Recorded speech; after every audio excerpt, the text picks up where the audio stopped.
Be looked at and say this is a nodal agency.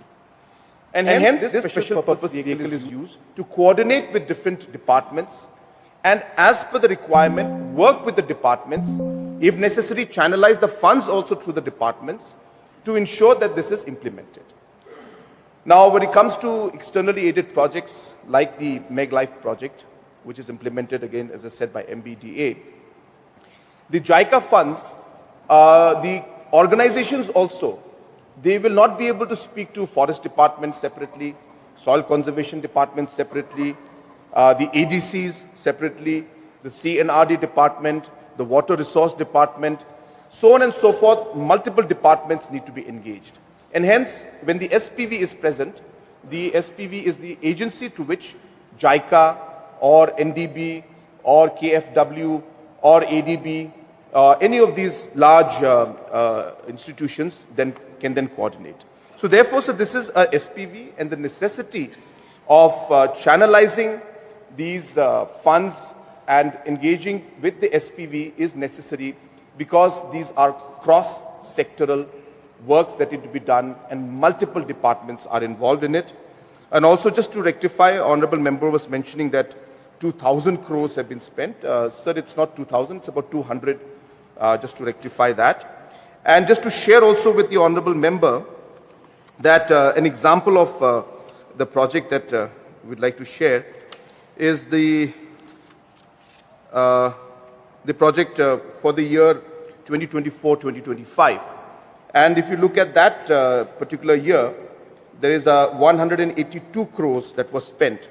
And out of this 182 crores, MegLife was 130 crores. So therefore, it's an externally aided project. And therefore, these funds are not coming out fully from the state government. Of course, state government has to give about 28%.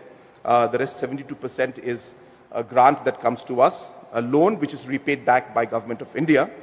So that externally aided project, that's the amount of 130 crores of MegLife, which I just shared the details also, is part of this project. So therefore, that is what the entire reason is and the purpose is.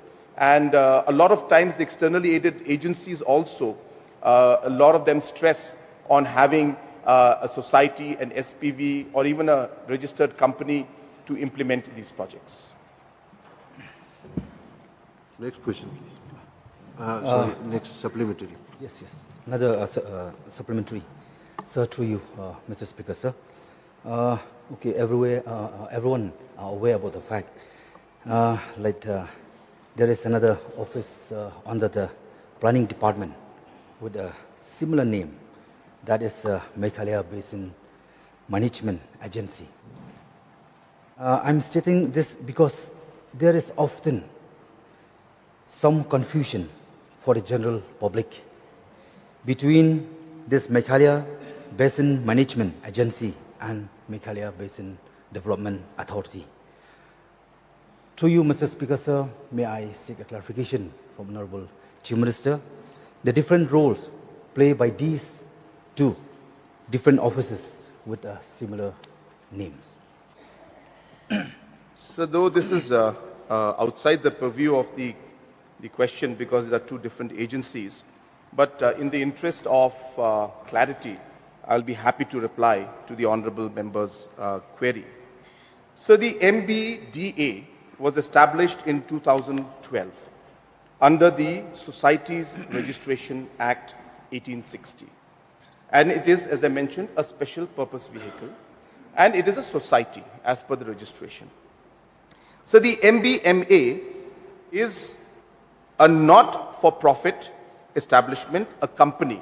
It's a company. MBMA is a company, is a not-for-profit company established under Section 8 of the Companies Act 2013. And that is the first distinction between these two organizations. One is the MBDA, it's a society, it is a SPV, whereas the Meghalaya Basin Management Agency is a not-for-profit company. Now, why was the Meghalaya Basin Management Agency, the MBMA, brought into being? Is because some of the externally aided agencies, for example, in this case, I would use the example of IFAD. So the IFAD had stressed and put a condition to the state government that this particular externally aided project of LAMP must be implemented by a not-for-profit registered company under the Companies Act. So it was a requirement made by the necessary agency. As I said, sir, the SPVs, of course, both of them are SPVs, but as I said, one is under the Societies Act and one is under the Companies Act. And MBMA was, as I said, the IFAD had asked for this company to be formed to fund this. Now, a lot of people may feel that why a private company and why should this be, isn't it wrong to bring a company? So let me just share with you that the reason why the IFAD had stressed on the fact that this should be a not-for-profit company under Section 8 of the Companies Act is because the scrutiny and the audit is much more stricter under the Companies Act. So just to give an example to everybody, under the Societies Act, there is only a requirement for one audit to be done, which is done by the statutory body, a statutory audit, which is by agencies that are empowered by the AG themselves. And so that's what the MBDA goes through. So under the societies, only one audit is done. Whereas under the Companies Act, in every year, there are 3 audits that are done. One audit is an internal audit, which is a must. Second audit is a statutory audit, which is done by the agency, identified by the AG himself. And third is an audit done by the AG himself. So there are 3 levels of audit done when it comes under the Companies Act, which means it's much more stricter. There are board meetings that need to be done on a regular basis, reports have to be sent. So IFAD insisted that there has to be an agency in that line, and that is why the MBMA has come up. And as I said, it's much more structured, much more monitored, and the audit is much more stricter.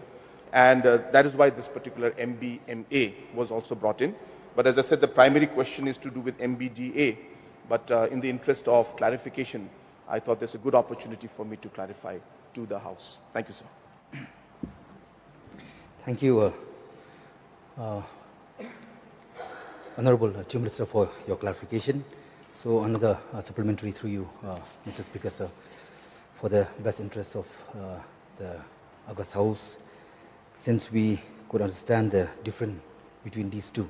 So I would like to, coming back to Meghalaya Basin Development Authority, will the Chief Minister kindly clarify whether Meghalaya Basin Development Authority is authorized to implement only externally aided project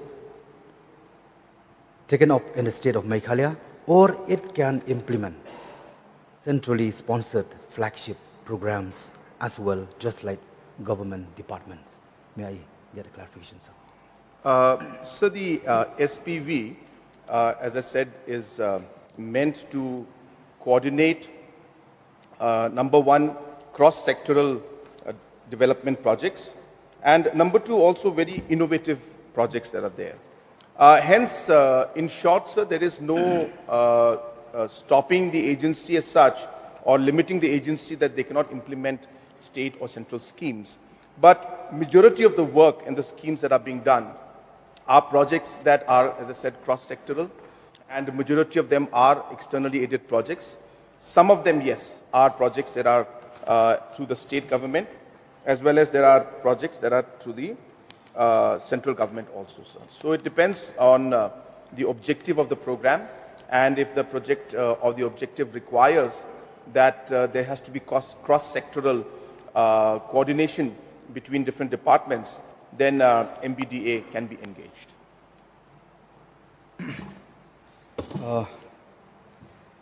Another supplementary. So if that is the case, why is there a need to have a separate authority, an agency to implement externally aided project taken up in the state of Meghalaya? Logically, it sounds superfluous and unnecessary. Why can line department of government of Meghalaya implement all such externally aided projects?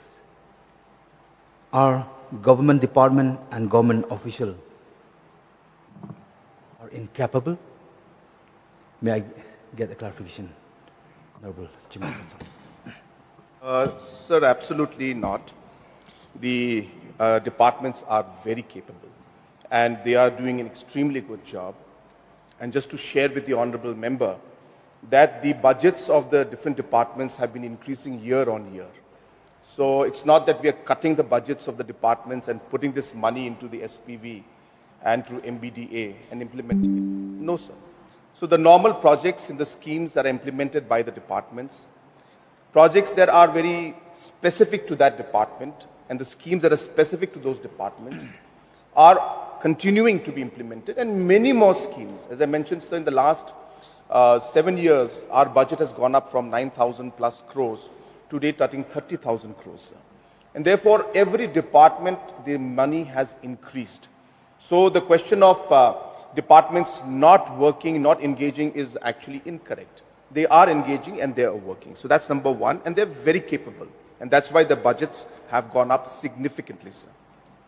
Number two, sir, why an SPV or an agency to implement the externally aided project. Sir, I've explained this in the beginning, but I will go through it again for the benefit of the honorable member, that these are, sir, cross-sectoral. Now, let me just give an example. That the Meg Life project, where we have given 130 crores last year, to be channelized, because the word you use, channelized, to be channelized through MBDA, 130 crores out of the 180 was the Meg Life project. Now, sir, the aims of this project, I'm repeating again, is to restore degraded forest.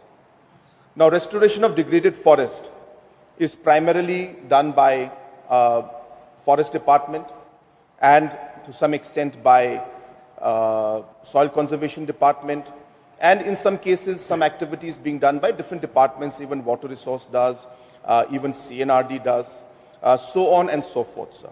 So the degraded forest, now this objective, that aim that has to be achieved. Now JICA speaks to who? Do they speak to Forest Department? Do they speak to Soil Conservation Department? Or do they speak to CNRD Department? So JICA has to then engage with 3 departments.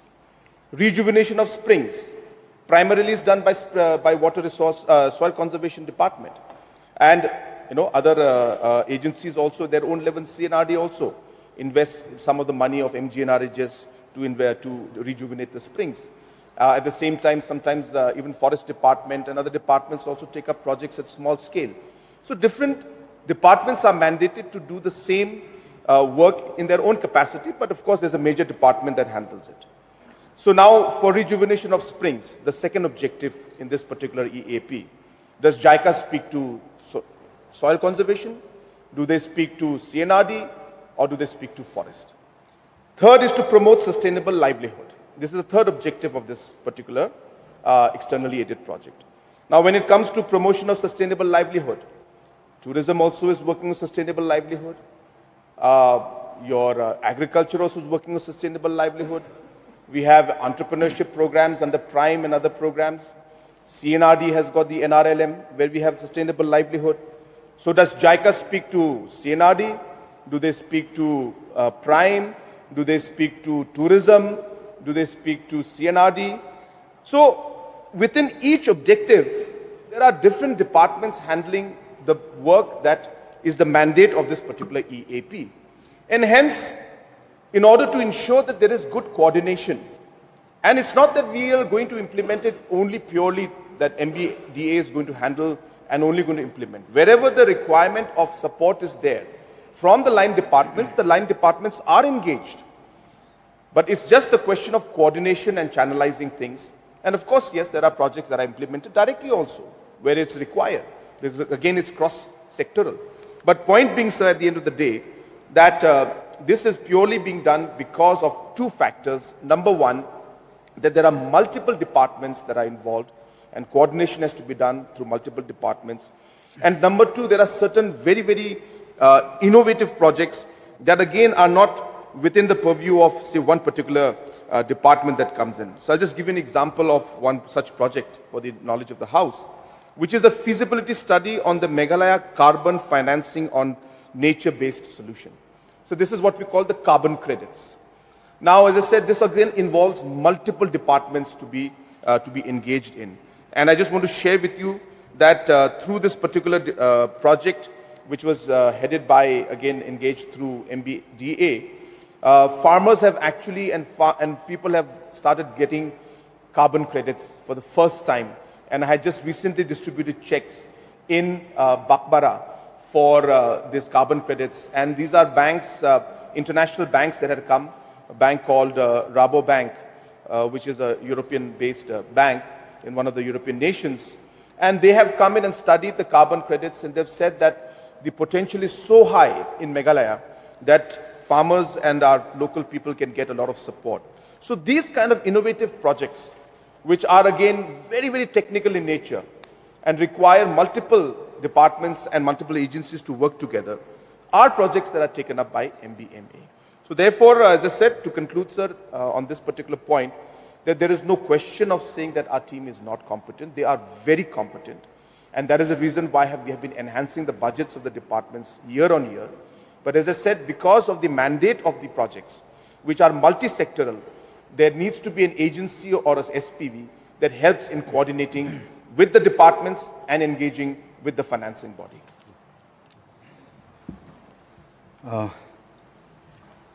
Thank you, Honorable Chief Minister, for your reply. So I'll be raising more, another more supplementary. This is your last. Yes. This is going to be fifth fifth one, supplementary. yeah. Another two more, I think. No. Only 5. You're allowed only 5 Only supplementary. 5. Okay. Thank you. Anyway, sir, thank you so much. So since it is a very technical subject, so may I know from Honorable Chief Minister, does it have,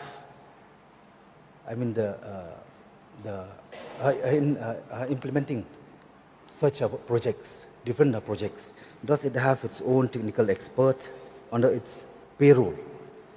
Or does it have to rely and depend on official from government department? May I get a clarification, please? Sir, we engage both, sir. As I mentioned, the objective is to achieve the goal and to implement the projects. And wherever the support of technical expertise which are available in the departments are there, it is taken as per requirement. And wherever MBMA has to engage people, they engage people. So it is all based on the need at the hour and the availability of the manpower and the technical expertise that we have. So therefore, sir, it all depends. But point is that it is open, and we obviously engage wherever required with the departments also, as well as experts, if you have to bring them on board. Yes, Karpran. Karpran, please. Thank you, Mr. Speaker, sir. May I know from the Honorable Chief Minister, since we know that MBDA is multi-sectoral, so this has got so many branches. One of them is watershed and natural resource management, which deals with the catchment protection, rivers rejuvenation, and water security. So I want to know from the Honorable Chief Minister, how many catchments have been treated in East Cousins the last 3 years? Sir, project-specific information I will not have with me. For that, sir, I'll require notice of how many catchment areas. But we have projects, as mentioned correctly, to have the catchment area here for the Shillong water supply, as well as the Tura water supply. These two areas of catchment for the water catchment areas, the projects are going on as we speak. Details, as I said, it's not available with me right now, how many locations, how many springs, or how many rivers, or whatever, not rivers, in the hectares and the forest areas which have been captured and protected. But the engagement is on, project is on, and activities on, especially in the catchment areas for Shillong and Tura water supply. So, One more. Sorry. Will the Honorable Chief Minister please mention the name of the financial institutions that are funding MBDA? Sir, MBDA is funded by multiple agencies. I can go through some of them. I may not have all of them. So the first one is the Meg Life, which is one of the larger ones. It's funded by JICA. The Meg Arise project, this is funded by KFW. In fact, this is the project, sir, where the catchment area work is going on. So the project focuses on Umyu and Ganol catchment area. It's a 344 crore project where we requiring support from the forestry department, soil and water conservation department to secure the water for Shillong and Tura. So this again, as I said, is being done in collaboration with different departments. Then, sir, we have, of course, the state also has got certain programs that we are running, which again are multi-sectoral, which we get, and in fact even central schemes that are there, we are funding through this project. And yes, sir. So these are the main funding agencies. Thank you, sir. So I want to know what is the mode of recruitment in MBDA, sir? Sir, I'm thankful to the honorable member for asking this particular question. Sir, of course, recruitment is a very important part, and the MBDA, in fact, has got one of the most structured procedures for recruitment in any of the agencies that are there. It's being run in a very, very professional manner, and all the procedures where the necessary qualifications, the necessary documents, and of course the necessary exams or interviews that have to be held, all are conducted in a very, very professional and very, very transparent manner. And I do take this opportunity to also share with our honorable members that currently there are about 729 employees who are working in MBDA, and the August House would be happy to know that all the 729 people are local people who are working here. And this, again, as I said, is done on a very professional manner. There is a HR policy that has been created, and based on that HR policy, the entire recruitment is being done. And in fact, entire process of even aspects of promotion or different postings and different scales that they receive, all of this again is something that has been worked out in this HR policy. Dr. Mukul Sangma. Mr. Speaker, sir, just tempted to ask some questions. In fact, this whole concept of MBDA was something which was out-of-the-box approach to ensure better access to all the developmental initiatives of the government across the state and bringing in convergence. The concept of building partnership amongst the stakeholders for ensuring sustainable livelihood. That's the concept. So out-of-the-box approach. But from the questions which were being put by the honorable members, I find that there is some skepticism, some negative perception on this very, very innovative and important initiative. In fact, MBDA and this whole concept of IBDLP is an instrument to enable the state to access to all those funds under EAP. And we are happy that we have substantial quantum of money which has come to the state. And we are seeing the whole implementation across the states. We are very happy. In fact, when we initiated this program, it was appreciated by Government of India, it was appreciated by Planning Commission, because the whole concept was to bring convergence of all the states which were working in silos. Therefore, I think the reason of skepticism have to be also looked at. The idea of involving the stakeholders as partners must happen. Now, last session I heard Honorable Member from Rongjeng asking about the informations pertaining to various programs being implemented in his area. And it is same with me. People have to know where are the money coming from, what are the objectives. So the objective of the whole program, which is funded by EAPs, which was channelized through MBDA, it has to fulfill its objective in the right earnest. Now, I did some auditing of some of the projects. So will I get some categorical response from the Honorable Chief Minister in respect to really creating that whole original concept of convergence. I know that there is a convergence, but then what Soil Conservation Department is doing, the other departments don't know. What the Forest Department is doing, the other departments don't know. See, earlier when we had this program funded by IFA, we had this Northeastern Region Community Resource Management Project sponsored by Ministry of Donor, implemented through NEC. IFAD programs. We saw that these programs, after having been implemented, all these programs which were initiated got dislocated and people were left high and dry. Number of self-help groups, because that sustainability part comes. Now here, therefore, what are the programs under various other interventions? MITP, for example. MITP is again designed to converge with this. Now, how the various components of Meghalaya Integrated Transport Program is being integrated to achieve the objective of these various programs which is designed under the MBDA.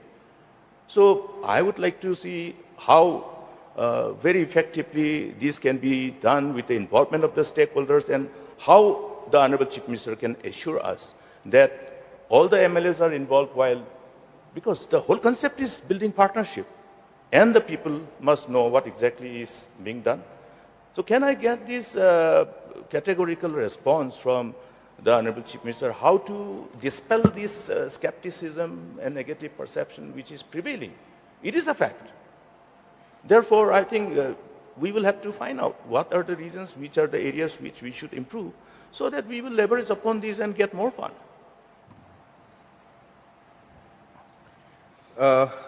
So just to share with the House, based on the points mentioned by the Honorable LO, that the overall implementation of different externally aided projects has in fact been going on very, very well. And even the results have been very good. And that in fact has led to the externally aided projects to increase from an amount of 1,300 crores in 2018 to today at 11,324 crores. Almost 10 times increase in the externally aided projects in the last 7 years is taking place. And it is only a testament to the fact that the government has been able to implement the externally aided projects in a very, very efficient manner. So we are engaging with all stakeholders at every level, because this is only possible if all stakeholders are involved. Regarding the aspects of the information, so the information is completely transparent. Every aspect of MBDA is available on its website. Every single aspect of what project is going on where, and what kind of involvement is taking place, what are the different locations that have been selected. All this information is very, very much readily available on the different websites of the departments, of the MBDA, as well as the MBMA. And at the same time, sir, our reports, we have tabled the MBMA report also. Soon we'll be tabling the MBDA reports, the annual reports, the audited reports that are compulsory for us. Of course, the MBDA is a society, so it's not mandated to be tabled on the House, but the MBMA, that's again the reason I was explaining that it's more strict, because we have to lay the reports, the audited reports of the MBMA in the Assembly, whereas for the MBDA, being a society, it's not mandatory. And that's why we laid the report of the MBMA, I think yesterday or day before yesterday, I can't remember. So therefore, so engagement is on, and we'll take the suggestions of the Honorable LO and see how we can further engage others to also participate. It will be nice. In fact, we can have the MLAs also converge the MLA and SRWP schemes also with the MBMA. So that also will have more better results also in the long run. So it can benefit. Yes, sir. Why not? Why not, sir? So we can actually examine all these aspects and see how we can converge even further and ensure that all different stakeholders can work together for the larger interest of the people of our state. Some more clarification, Mr. Speaker, sir. I appreciate the response of the Honorable Chief Minister. Yes, convergence, involvement of MLAs, and utilizing the fund from SRWP for convergence, we have been doing it. In fact, I'm glad that Honorable Chief Minister went and inaugurated one of the bridge in my constituency, which was constructed with the fund from MGA and REGS and ML scheme, though he forgot to invite me, I think. Yes, that was in 2022. So I think that is where, maybe it is the flip-flop from the district administration, but I think CM should have been wondering why the MLA is not there, who is also an LO. So I think there are many lacuna. That's the reason why I think this perception is prevailing. We have to understand, this perception should not be allowed, because MBDA and this whole approach has really benefited the states. But I would like to know from the Honorable Minister, besides the proposals which were posted to the concerned ministries, because all these programs which should be funded by EAP has to be routed through Government of India, the Ministry of Finance, including the approvals of different line of ministries. So from 2012 onwards till now, how many proposals have been posted? Because we have done quite an exhaustive homework and engaged also quite a number of experts to leverage upon their expertise to ensure that we are in a, we stand on a strong wicket to ensure that we prevail on convincing the Government of India. Besides, of course, the credit rating of the state.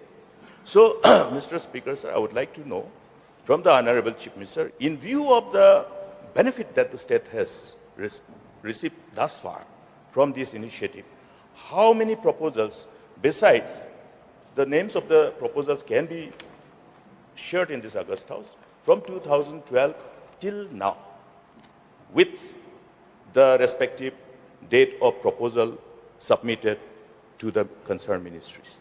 It will enlighten us, because we want to be assured that efforts are being made to leverage upon the whatever strides we have made in this endeavor of the state to receive support from the EAPs.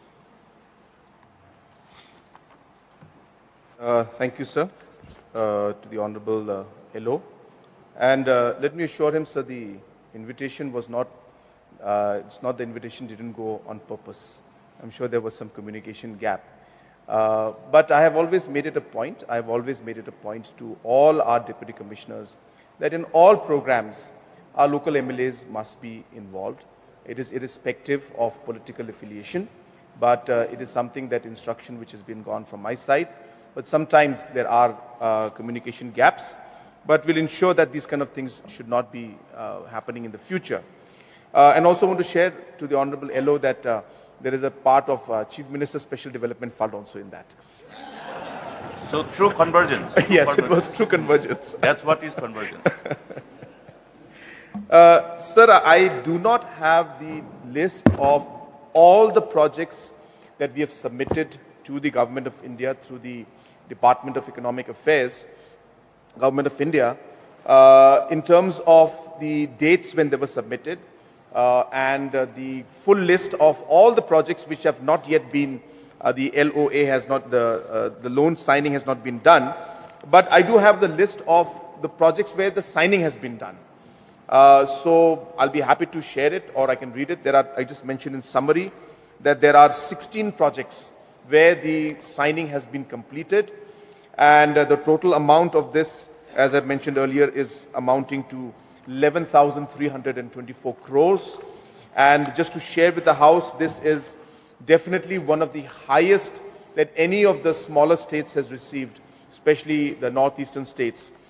This is the highest that any of the smaller states has received. So it's a very, very big achievement by the state government that we have received 11,324 crores worth of externally aided projects.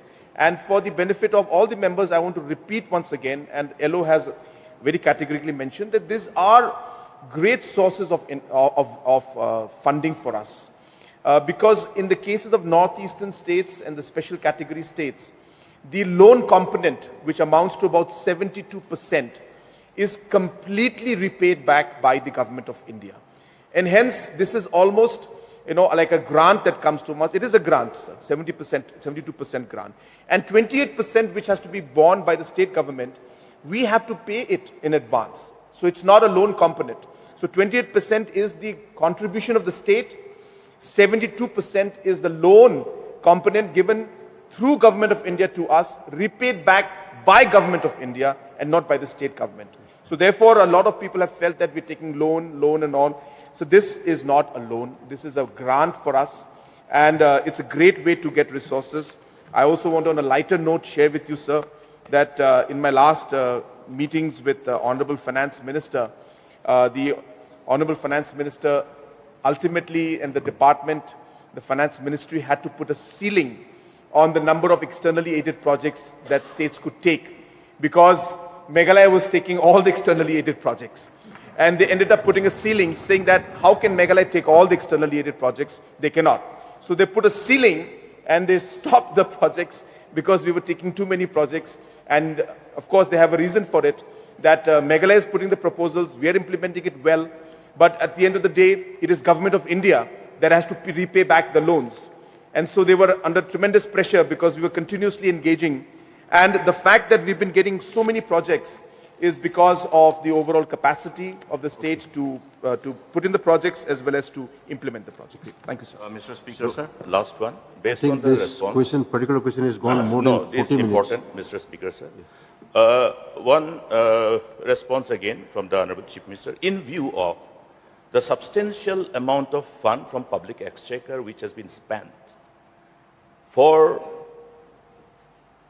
utilizing the services of consultants for preparation of all these proposals since 2012, I think it is only important and appropriate for the government to follow up on. Though we have not reached up to the signing, but then I think following up is important because these are all beautiful programs capable of really bringing that whole kind of transformative changes we require in our socio-economic landscape. Therefore, I would like to get an categorical assurance from the Chief Minister that we will pursue those programs also because substantial amount of fund from public exchequer has been spent and so that Meghalaya remains the pioneer and lead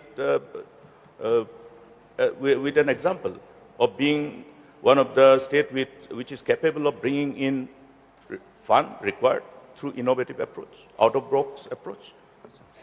Yes, sir. In fact, we have been doing that, and again, I'm happy to inform that we have been able to close almost all the proposals that have been submitted. So we've been very successful in following up and and sanctioning the projects and getting the loan component signed. Loan means it said loan, sir, but because that's a technical word. But again, the loan is repaid back by the Government of India. I just want to reiterate. So absolutely correct. We are doing that, sir. And our strike rate, I should say, has been very good. Most of the projects we have submitted have been cleared. And as I said, 16 numbers have been cleared, which is one of the highest any state has received.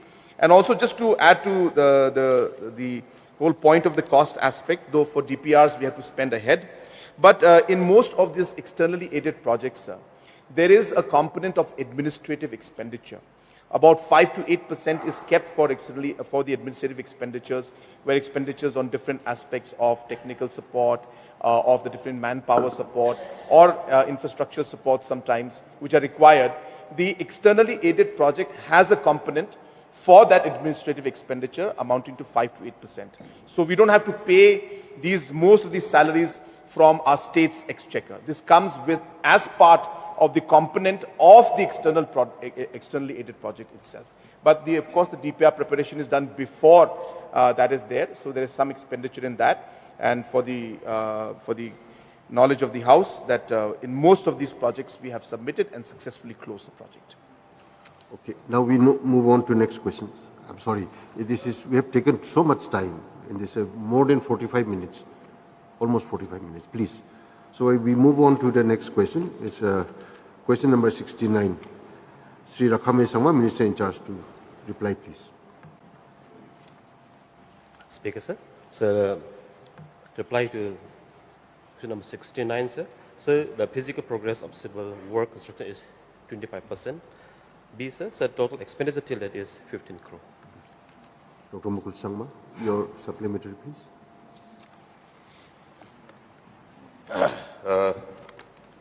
Mr. Speaker, sir, I tried to also find out why this project was getting delayed. There are certain issue because of the location, the approach road and other things.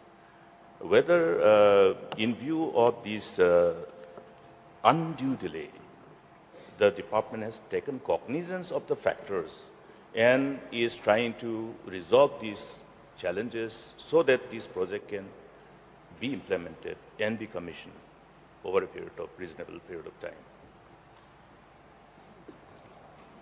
Speaker, sir, would like to thank the LO for raising this issue, sir. It is true, sir, it's almost 7 years now. The project got delayed. So the problem is rightly pointed out by our Honorable LO. The location, number one, was the problem because we have to change, I think, 3 to 4 times to the different location site. And so number two, sir, the progress of work of the contractor was very, very slow, and he has abandoned the work. But taking into account, sir, the implementing agency, that is PW, they are very aware of this situation and has been written to the contractor 7 times. And so in the last month, that is 5th of August, the concerned contractor has replied to resume the work at the earliest, and he has committed to complete the work at the earliest. Yes, sir. So as per the department is concerned, we are trying our best to complete the project at the earliest, sir. Mr. Speaker, sir, as a state, when we represent a state and are in different parts of the country, different parts of the world, trying to attract investment, etc., it's very embarrassing sometimes. I mean, not sometimes, when we are confronted with this kind of questions. How many engineering colleges do the state has? Yeah.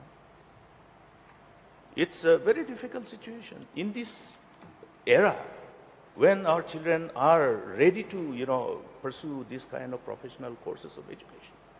Look at Andhra Pradesh, how they have leveraged upon their human resources.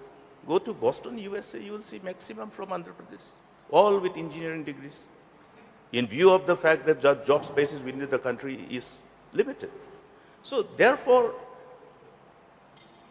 I think we did embark upon this initiative to have number of engineering colleges in Shillong and in Garo Hills, also in Jaintia Hills. Where are we? I think we have to see that at least these institutions come up and are commissioned. So despite the challenges, can I expect an assurance from the Honorable Minister and the government that on a war footing manner, we will take up these projects? Not only this Engineering College of Ampati, but other engineering colleges also, including College of Architecture and Urban Planning. These are institutions which will enable us to tie up with various industries. Institutions are required. Universities are required. That's why, Mr. Speaker, sir, I think as having, meaning I don't have to enlighten the Honorable Chief Minister, he understands the magnitude of the importance of these institutions, because we are looking for drawing investment, somehow attracting partners. So, Mr. Speaker, sir, I think the government must be categorical in its response that on a war footing manner, we will see that these projects come through. Speaker, sir, it is, as our Honorable LO is pointed out, it's true, sir. Our state has like such a technical institutions and the colleges, sir. So therefore, sir, be it a Shillong Engineering College, be it a state university, as rightly said, be it a Ampati Engineering College and CIUP, sir. So we have tried our best. And fortunately, sir, we could start the Engineering College Shillong from this year. So the point has been noted as I want to issue the house, so we will definitely work with a war footing manner to complete the project, this particular Shillong Ampati Engineering College at the earliest, sir. Mr. Speaker, sir, we are always tempted to say that we have tried our best, we are trying our best. If best is giving us this kind of outcome, then it is not yet best. So with this assurance, I can also expect the assurance to commission and start the Shillong Engineering College as well, though it is not part of the principal question. Speaker, sir, so with Shillong Engineering College, the classes already started, sir. When was it inaugurated? Sir, if you talk in inauguration, the infrastructure building was inaugurated in 2023. I'm not wrong, sir. Exact date is not in 2023. So, but in view of some observation of deficiency, and in view of the pending approval of the NCTA, sir, we couldn't start in 2024. But fortunately, sir, we have received the approval to start the course in 2025, and this August, we have already started classes for Shillong Engineering College. Mr. Speaker, sir, I put this question categorically because we are not invited. So may we expect that whenever such important, see, engineering college, the first engineering college in the state, and we are not invited. I am a little bit aggrieved, Mr. Speaker, sir. So in future, I think it should be an endeavor of the government that please invite all of us so that we can share the joy of the initiative, because anything that has been initiated by any government, we have to carry it forward. It's a continuity of our responsibilities to fulfill the aspirations of our people. Sir, if it makes the Honorable LO feel any better, even I wasn't invited, sir. So the inauguration of the building was done. We were keen that the classes should start. So the classes have started, sir. So we have not done a formal kind of inauguration of the thing, because what is important is the classes should begin. So therefore the building was inaugurated, but we didn't get the NCTA approval. That's why the delay was there. But the formal launching with classes and students, that has not been done, sir. Even I, as I said, I have not been invited for that, sir. Just to but yes, sir, we will, Honorable Minister is mentioning to me, we will do a nice program. And as correctly mentioned, it is actually a very happy moment, I should say, for the state, a proud moment for the state, that the first engineering college of the state has started. And yes, so we will ensure that everybody should be invited to that program.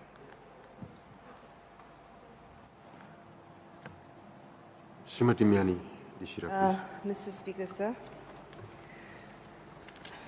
we can see that there has been a lot of delay, almost 7 years from the time of sanction of the Ampatti Engineering College. So therefore, sir, may I know from the Honorable Minister whether the estimates has been revised, because since there's been so much of delay, if the estimates has not been revised, then again further delay might be there. So just wanted to know from the Honorable Minister whether this has been considered. Speaker, sir, so on the light note, I was also not been invited for the first class. Sir, sir, with that question, sir, no, sir. Mr. Speaker, sir, may I know from the Honorable Minister whether this is being considered in view of the timeline, whether the revision of the estimate is being considered by the government? Speaker, sir, as of now, no, because the contractor will restart the work now, and we will see the timeline and the progress of the work. And now this is to be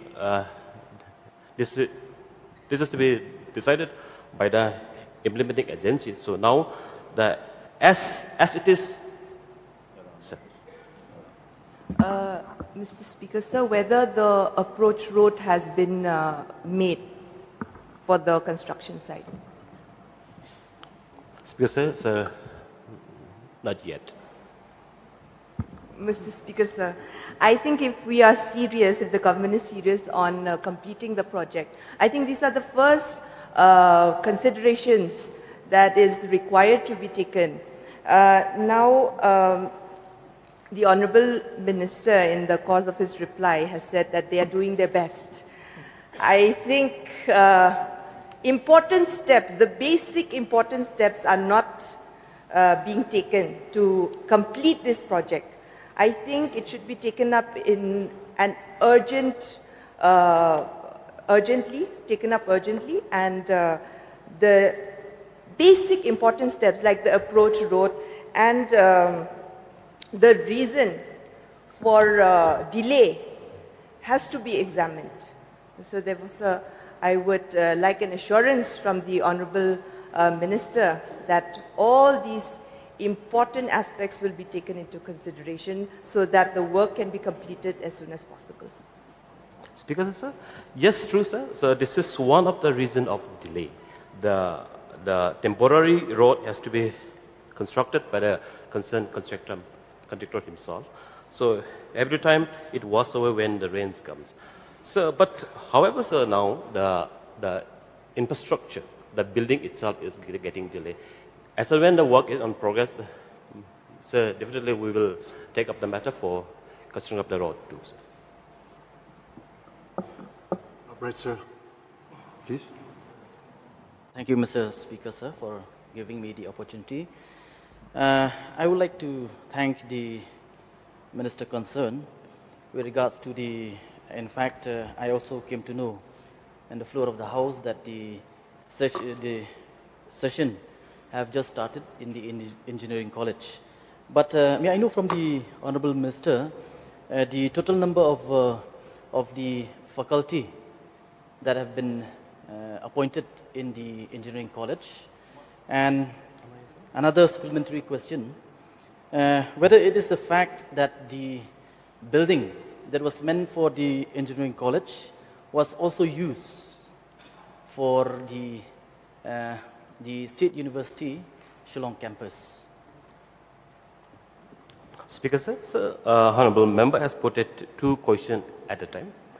But however, sir, the exact number of the staff right now doesn't have with me, so I may require notice for that. But however, sir, the permanent recruitment for the post is yet to be begins now. But however, we have appointed on temporary basis, and we have deployed and we have given additional charge to some of the qualified teachers from Shillong Polytechnic too. So second question, sir. The second question, yes, true, sir. Yeah, the one floor of the engineering college is being used for the state university for the as a temporary campus for time being. So it is, I will say that it is sad to say that we have started the engineering college, we have called the students, but as far as the teachers is concerned, till date, no permanent appointment has been made.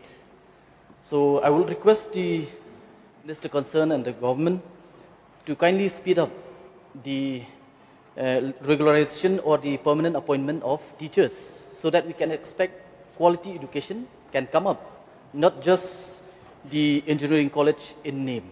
Thank you. Sir, just to add to the concerns, sir, what was important because the NCTA approvals came, quite after a lot of follow-up from our side, and therefore it did take us time, but we did not want to lose, one academic year. So the idea was really that we should move ahead. Otherwise, we would have lost this one academic year, and even 1 year matters a lot for us, and especially for the students. So keeping the interest of the students in mind and the state as a whole in mind, we have gone ahead with the opening of the classes. But as I said, sir, the recruitment process is already on. So we do expect that this will be closed at the earliest. Question hour is over. Now we move on to the next item. Before we come to the next item, let me inform the House that there is a 0-hour notice tabled by Sri Arden Miller Soumait, MLA, under Rule 49 of the Rules of Procedure and Conduct of Business to the news item published in the Shillong Times dated 19th August 2025 under the caption Rupees 500 crore GST fraud involving Meghalaya plants unearthed. Sri Arden Miller Soumait, MLA, please. Thank you, sir, for allowing me to raised this 0-hour notice. Sir, I would like to express my concern on the news report appeared in Shillong Times 20th August 2025 under the caption Rupees 500 crores GST fraud involving Meghalaya coke plants unearthed. So my first concern is about the loss of revenue.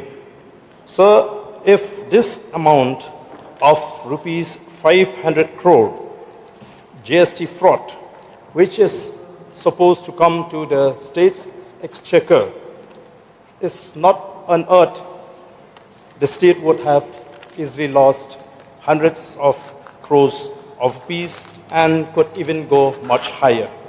So my second concern is about the image of the state. This is not the first racket that have taken place in the state of Meghalaya or connected with Meghalaya, sir.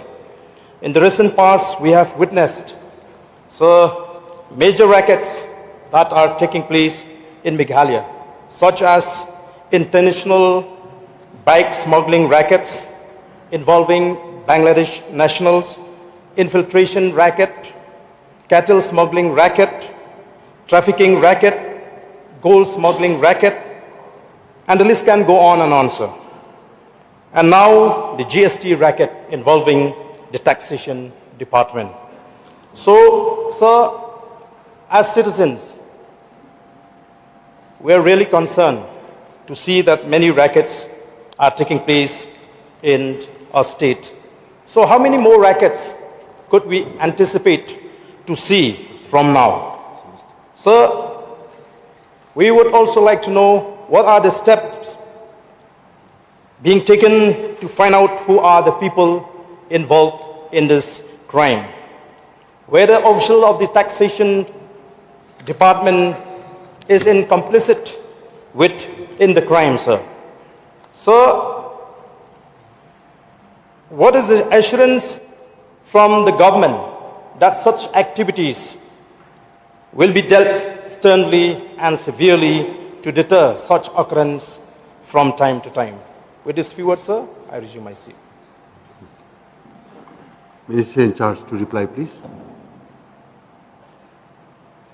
Mr. Speaker, sir, through you, I would like to extend my heartfelt thanks to the honorable member from Nongkrem, Barden Miller Basamut, for bringing us an important 0-hour notice under Rule 49, Sub-Rule A of the Rules of Procedure and Conduct of Business in the Meghalaya Legislative Assembly on the media report published in the Shillong Times under the caption Rupees 500 crore GST fraud involving Meghalaya coke plants unearthed. Mr. Chairman, sir, according to the Shillong Times report dated 20th August 2025, 4 individuals were arrested for their involvement in the fake billing scam. The accused persons, as mentioned in the Shillong Times, are Gaurav Agarwal, Deepak Agarwal, Vinod Agarwal, and Guddu Singh. All are the residents of Assam. Subsequently, again another report in Shillong Times dated on 25th August 2025 revealed that another person named Shiv Kumar Mittal, owner of GM coke plant in Barnihat under Assam's jurisdiction, was arrested for allegedly evading GST amounting to approximately rupees 150 to 200 crores through similar schemes. However, the Director General of GST Intelligence has not yet disclosed details of the Meghalaya State GST Department regarding which specific coke plants in Meghalaya was benefited from these fraudulent scams.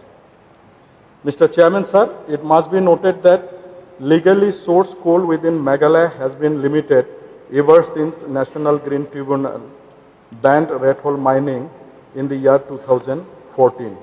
As a result, coke plants rely mainly on the coal obtained through district administration auctions, and to meet their full requirement, they also procure coal from outside the state. Input tax credit is a key feature of the GST framework, as it allows recipients to reduce their output tax liability. A recipient can claim ITC, that is input tax credit, only when invoices are reported to in GST returns. On the GST portal, all interstate coal purchase invoices of coke plants in Meghalaya are duly reflected with corresponding UA bills generated to record the movement of coal into the estate. The challenge, however, lies in verifying the genuineness of such invoices. State GST officers cannot cross-check the returns of the taxpayer registered in other states. Fact, invoices are typically issued to pass on bogus income tax credit, and they can only established as fraudulent if the supplier is non-existent, if goods or services are not actually supplied, if taxes are not paid as declared, or if payment is made using bogus ITC. Investigation of out-of-state suppliers fall under the jurisdiction of the central GST authorities, especially the Directorate General of GST Intelligence, which has the power to inspect business premises across different states. Mr. Chairman, sir, according to GST portal records between 2022-23 and 24-25, 29 coke plants have been operational out of the 54 registered. Their cumulative turnover during this period stands at rupees 307.06 crore, with a total tax liability of rupees 18.75 crore. Of this, rupees 15.84 crore was discharged through ITC and the balance in cash. During the same period, these plants purchased 148,134 metric ton of coals from outside the estate, valued at rupees 72.49 crores, with IGST of rupees 24.57 crore. The report does not specify whether the fake invoice billing relates to the sale of coke by the plants or to the purchase of coal as raw material. However, since the shell companies involved are located outside Meghalaya, it is likely that the fraud pertains to coal purchased by coke plants in that estate. However, Mr. Chairman, sir, the State GST Department has formally written to the Director General of GST Intelligence requesting that such information be shared so that necessary action can be initiated against the recipients of bogus input tax credit under the state jurisdiction. Fraud cases detected by agencies such as the Director General of GST Intelligence are regularly communicated to state authorities, and whatever such cases have been shared, appropriate action has been taken in accordance with law. Mr. Speaker, sir, I can assure the House that the State GST Department is actively investigating fake firms operating within the state of Meghalaya, which are engaged in passing on input tax credit to recipients located outside the state, and the findings of such investigation is shared with the respective state authorities so that coordinated action can be taken against the fraudulent entities involved and proper action can be taken against them accordingly.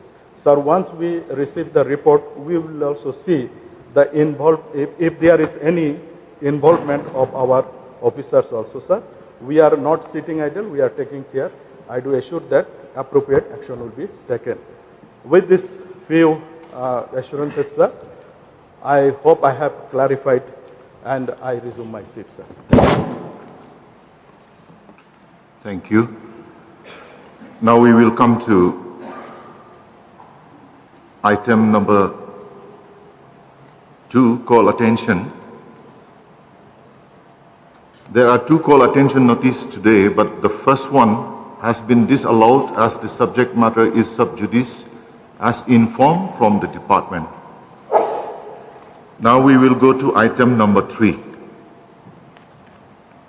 call attention notice.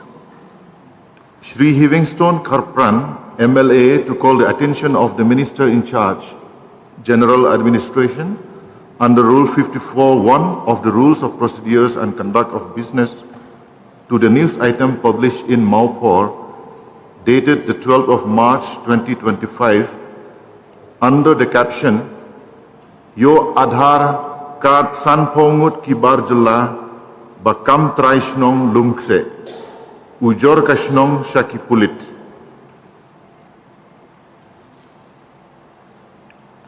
Here, I request the Minister to lay the statement reply, please.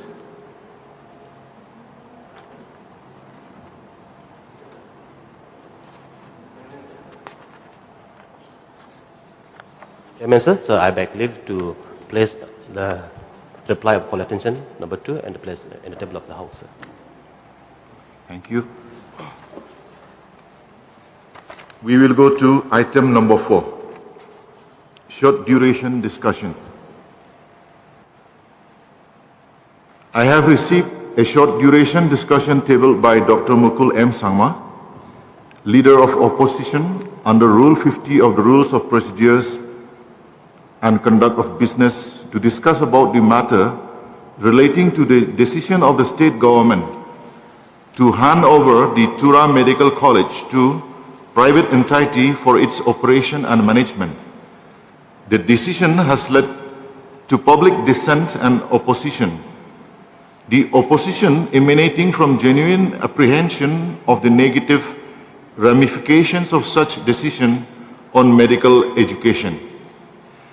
Access to affordable and quality health care, particularly to the poor and weaker section of the people, and the fact that the issue is already causing huge public dissent from the fact that the medical college being established in Garo Hills region, wherein the investment for the whole infrastructure created is from the public exchequer, originally meant for establishment of government medical college, with the Tura Civil Hospital as the attached teaching hospital of the government medical college, under the assistance from the government of India. And the matter is of urgent public importance and therefore requires a short discussion. The short and productive discussion is expected to give clarity on the pros and cons of the decision, keeping in mind the sensitivity of the case. This short duration has been supported by Srimati Miani Dishira, MLA, and Shri Rupa Marak, MLA. Dr. Mukul Sangma, Leader of Opposition, please.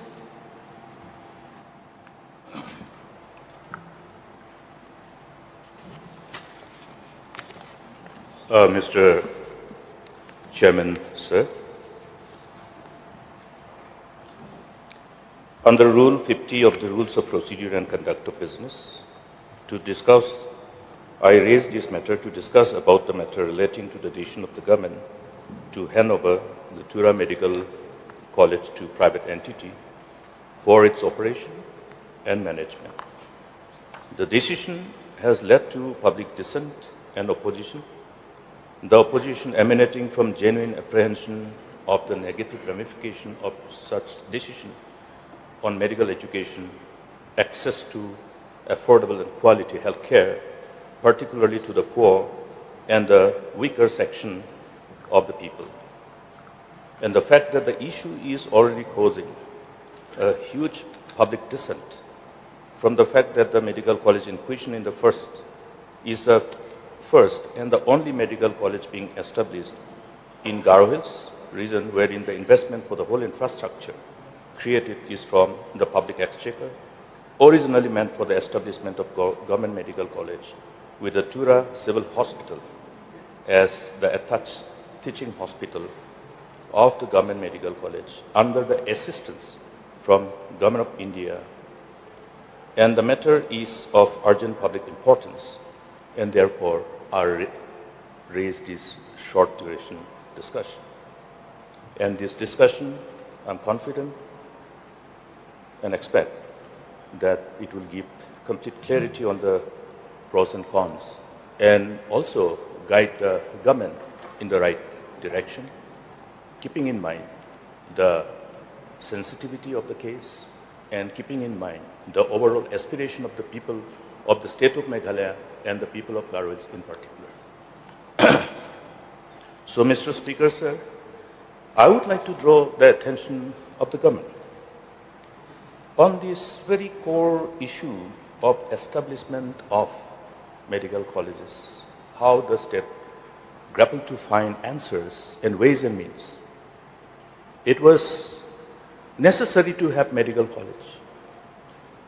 We are fortunate that the government of India, in fact the nation, has a robust system to enable the aspiring students of every state, even those students who belong to states where there is no medical colleges, to have access to medical colleges to pursue their career in medical education, and enable the states to have their required doctors and serve and take care of the whole health delivery system.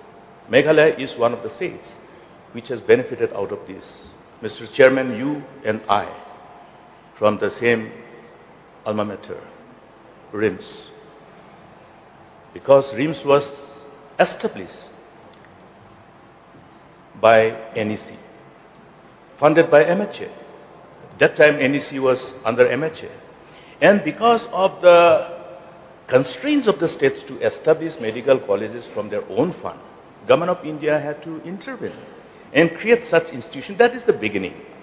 And we are fortunate today that RIMS over the periods have evolved, have reached that level where they are providing not only undergraduate courses of studies, but also postgraduate. Courtesy, Regional Institute of Medical Sciences, that today Meghalaya has substantial number of specialists as well, including Mr. Chairman, sir. It is because of these institutions, of the government-run institutions. So these are the avenues and opportunities that the government institution provides, unlike anything which is run by the private or anything that is run in association with private entities. We have done exhaustive due diligence on the pros and cons of running medical institution, medical college on a PPP mode.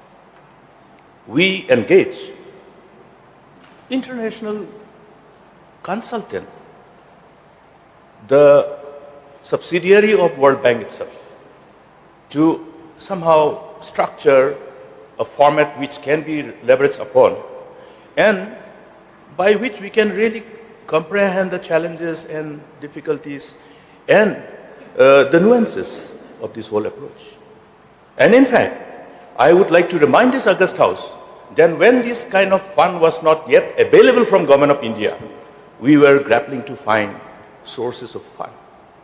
We were knocking the door of the Government of India again and again, me being the professional from medical fraternity. I always had this dream that Meghalaya should have a number of medical colleges, including in my birthplace, Ampati. Not only in Tura, not only in Shillong, elsewhere also, in other parts. And based on that, while we were awaiting Government of India's response to the request of the state, we were quite aggressive on that. We had to look at other means. That's why the Shillong Medical College on PPP mode. I think we have to remind this August House and ourselves that how we formatted that PPP mode to establish Shillong Medical College on PPP mode, except the land of the Red Chest Hospital, nothing else, except few quantum of amount of fund as certain investment to take care of, to give effect to that kind of agreement under PPP mode. We did not allow this agreement to leverage upon our existing infrastructure. We did not link the existing hospital like to Shillong Civil Hospital or any such hospitals, so that these hospitals will remain available for us for a government medical college subsequently. It's one of the best deals that the country had ever had in as far as any initiative of the state government for establishment of medical college under PPP mode is concerned. We have ideated, we have found ways and means and how to prevail upon the likely private entity with this minimum available support from Government of India to bring investment and establish medical college on a PPP mode. The fact that it did not come to fruition is a different story.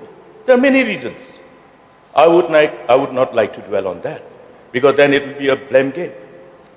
Yes, it should have been done, because it was only with that land which fulfilled the criteria in as far as the parcel of the land which is required for establishment of medical college. That time it was 25 acres of land. So Red Chase Hospital in the middle of the city, and how we can utilize that one to start one medical college. Honorable Minister in charge, Health, was there when we laid the foundation stone to kick off that initiative. And I would like to urge upon the Minister in charge to look at how we have beautifully crafted that whole,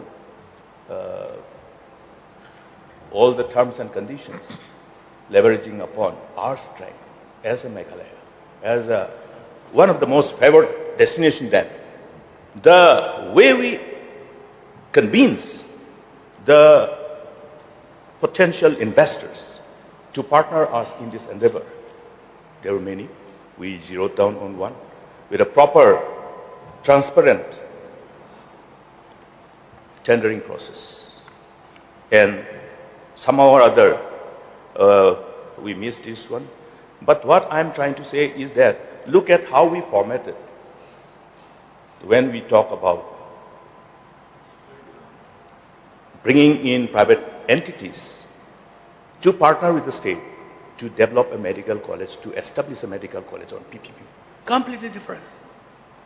No hospital given, nothing.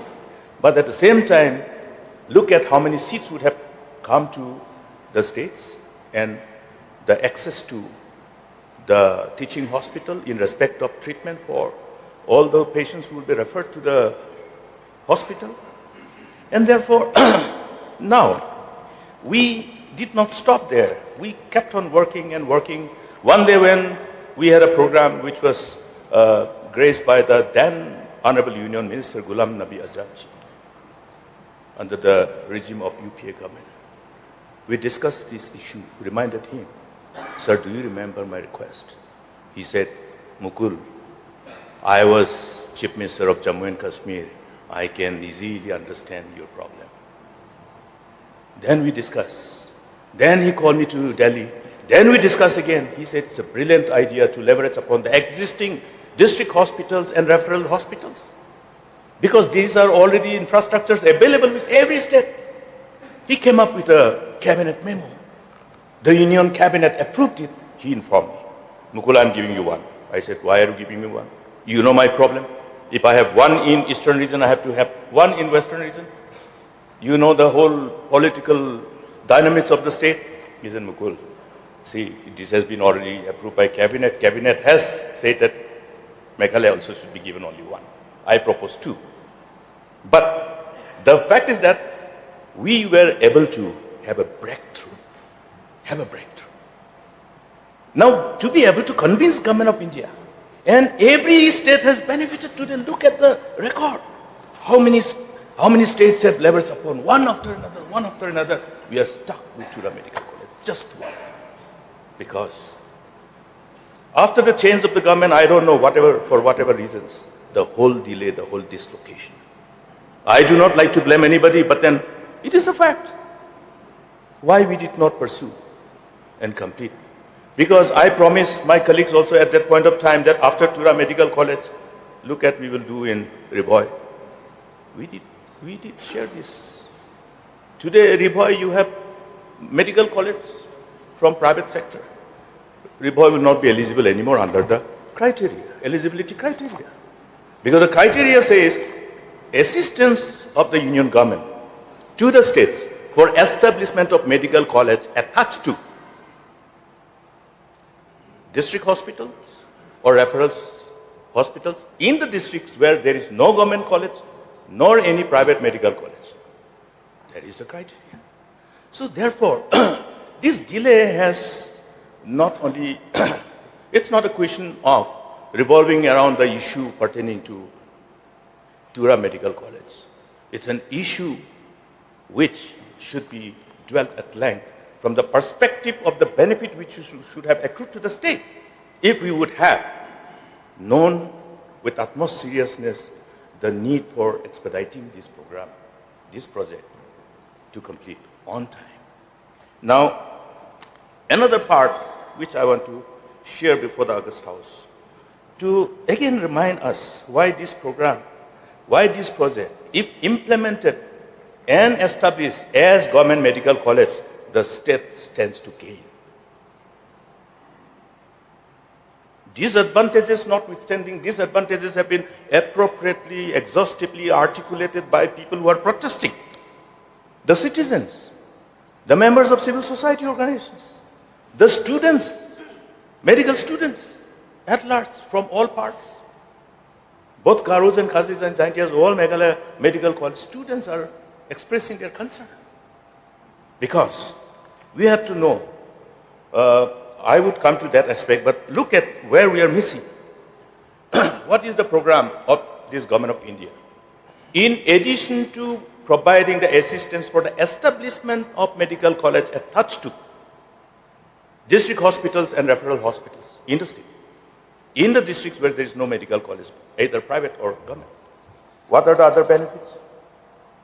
The other benefits is that the government will continue to provide fund for strengthening and upgradation of existing government and central medical colleges to increase the number of MBBS, both undergraduate and PG seats. This is the benefit, extraordinary benefit, which will be accrued to the state.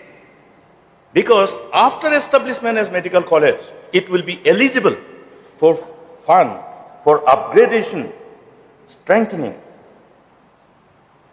to be able to increase the number of MBBS, that means undergraduate seats, and also PG seats. Huge opportunity for our youth who look at this medical sector as one of the most, I must say, revered profession to serve our beloved people. And go beyond the boundaries of our state to serve others and come back with laurels. And look at another one. How Government of India has looked at all the likely challenges. Relaxation in the norms for setting up medical colleges in terms of requirement of faculty, staff, bed strength, and other infrastructure. This is a government policy decision. The NMC is guided by this policy. Because last time when the minister in charge were replying to my supplementaries, she did refer to the stringent norm of the NMC. But today, let this House be informed that the government of India has adopted this particular policy, knowing fully well the challenges of the states. Because the nation does require doctors. Not just the aspirational part of the students or the young men and women who would like to become a member of this medical profession, but at the same time, also the need to ensure that doctors are available everywhere. Just yesterday, Honorable Chief Minister has intervened when we talked about the doctors. Frankly speaking, the gap between the demand and supply is still huge. It will go on increasing as we try to, reach that level where the access to quality healthcare will be at par with the rest of the developed world, which we are aiming at. We have not reached that stage. But we will have to aim big. will have to reach that stage. That's the reason why you require to weaponize these facilities, these programs of Government of India. How we have weaponized the externally aided projects, to see that the funds accrue to the state because of the initiative that we embarked upon more than 13 years back in 2012. So what has been built thus far? Leverage upon it and build more. And sky is the limit, because the aspirations of our youth, the young generation, will only go on surging. It will not be stagnant. Stagnation is bad. Therefore, stagnation is one of the reasons why we get all ailments. Dormancy. We talk about, insulin insensitivity because of dormancy. Likewise, our activity in any sector, we have to see if we are stagnating, this stagnation is leading to dormancy. This dormancy, this stagnation has somehow failed the state to leverage upon these benefits. Therefore, it is important to take this advantage and be sensitive to the sentiments and emotions of our people as a whole. People of Garhwals think that this is something which has been given to the people of Garhwals. I remember how one small establishment, Meghalaya Board of School Education, was a bone of contention. Every time there used to be politics on Meghalaya Board of School Education, we overcame that. How? We collectively decided, let's once for all, the issue of Meghalaya Board of School Education be not leveraged upon by any adventurous politicians. And we came up with exhaustive measures, enacted the law, amending the earlier principal law, putting Tura as the headquarters in 2006, putting end to all those pulls and pushes, and the narrative which generated that, okay, somebody is trying to, shift it to Shillong, Meghalaya. All these things have been put to end. Therefore, this particular initiative is also designed to be established in those districts where access to healthcare have huge gap in terms of the hospitals available as referral centers. Today, we talk about the district hospitals and referrals. These are secondary referral centers. When Tura Civil Hospital is not able to treat any patient, what is the advice to the patient party? Either to either to Negrims or to other private hospitals in Guwahati. Because we are yet to have the tertiary referral hospital in that part of the state. Now, I would like to again refer to another benefit.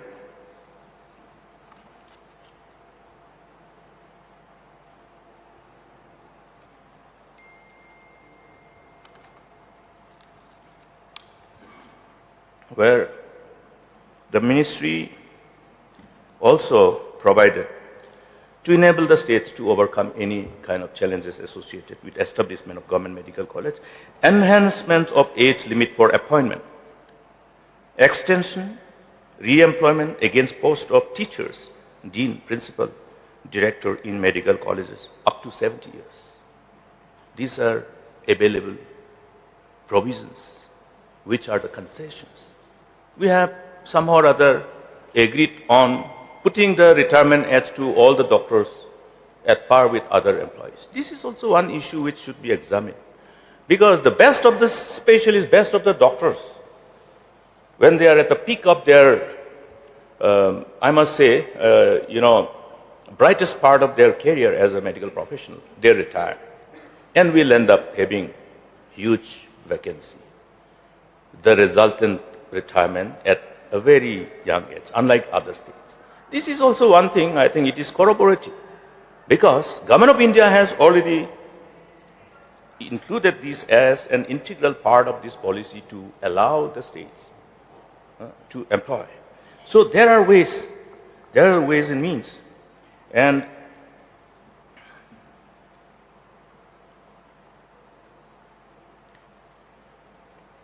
therefore, it is an opportune moment for the state government. I would like to urge upon the Minister in charge of health, take this opportunity. Be positive to the call of the people. Let us be responsive. We have hurdles, I know. We will share these challenges together. We will shoulder these challenges together. Because at the end of the day, what matters for the people must be our priority, nothing else. I know that Tura, means Shillong, we have embarked upon looking at this need to establish the medical college. It is a milestone. It is an achievement. In fact, Honorable Minister of Health informed me about this. I say that it's a great milestone. It's a benefit of the endeavor that you have put forward along with the team. But at the same time, this should not be the reason for being incapable of going ahead with the original proposal, because then we'll end up losing all other benefits. In this program, Government of India also provide support for, again, strengthening the existing government medical college to establish super specialty hospitals. Look at this. This money you will be able to leverage upon only when we have the government medical college. Therefore, the pros are more than the cons. I would also like to link it with from another perspective. You know, bringing in private investor to place like Tura, a small town.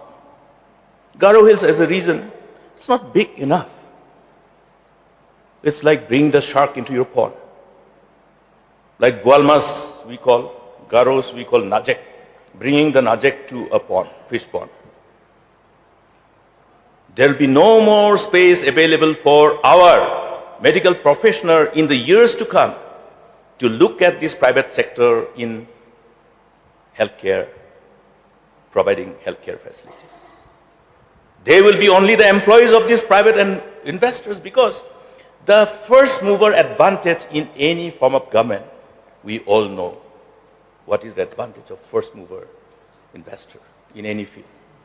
So, in this crucial sector of health, how bringing in this private investor can really have serious ramification in the whole healthcare sector. It will derail the access to affordable healthcare. Affordable. Healthcare is there today also, but is it affordable? Well, one night the bill comes to 50,000, 60,000, 1 lakh also. I'm following up. Every day, I think all our honorable members of this, distinguished members of this August House must be all updated on this, because we all have our people who are in hospitals. Can you imagine? Somehow or other we have gone wrong in many ways, then therefore these corrections are required by creating these facilities, government-owned facilities, by which we can dislocate this trend of increasing cost of healthcare facilities, which is being dominated by the private sector. Otherwise, there is no other alternative. Yes, there is no other alternative. I have done exhaustive due diligence on this.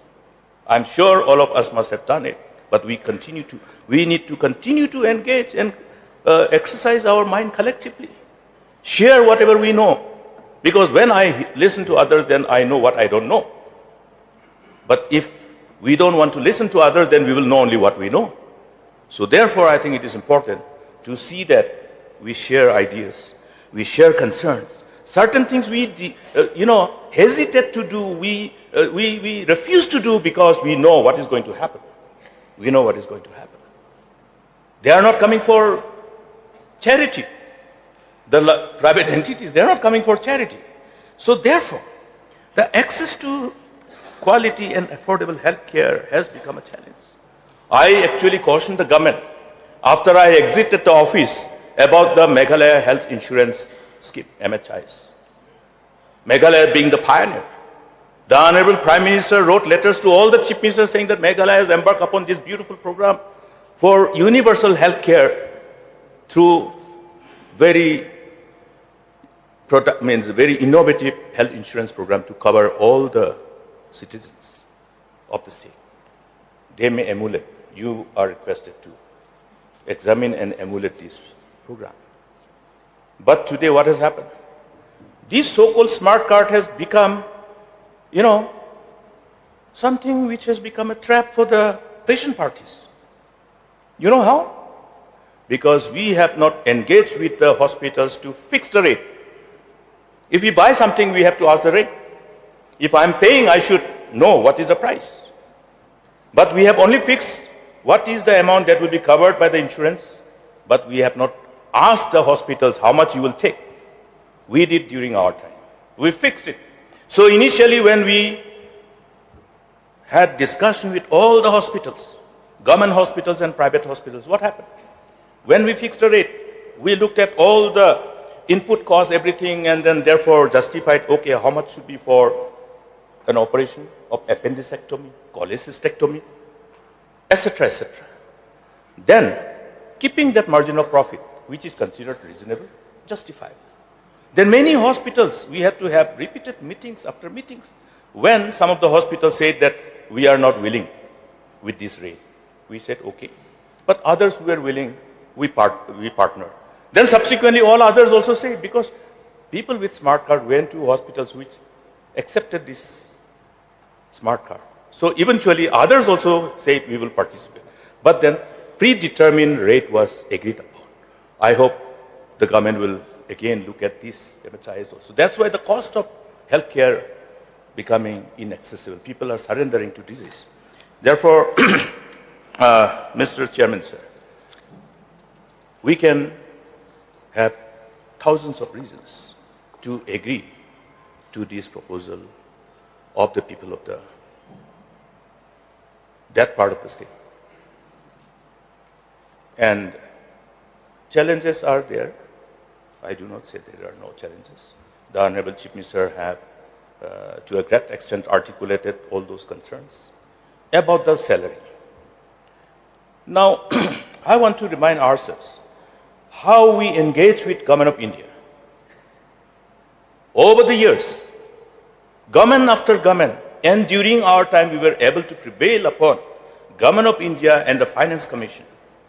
Read the recommendation of the 14th Finance Commission.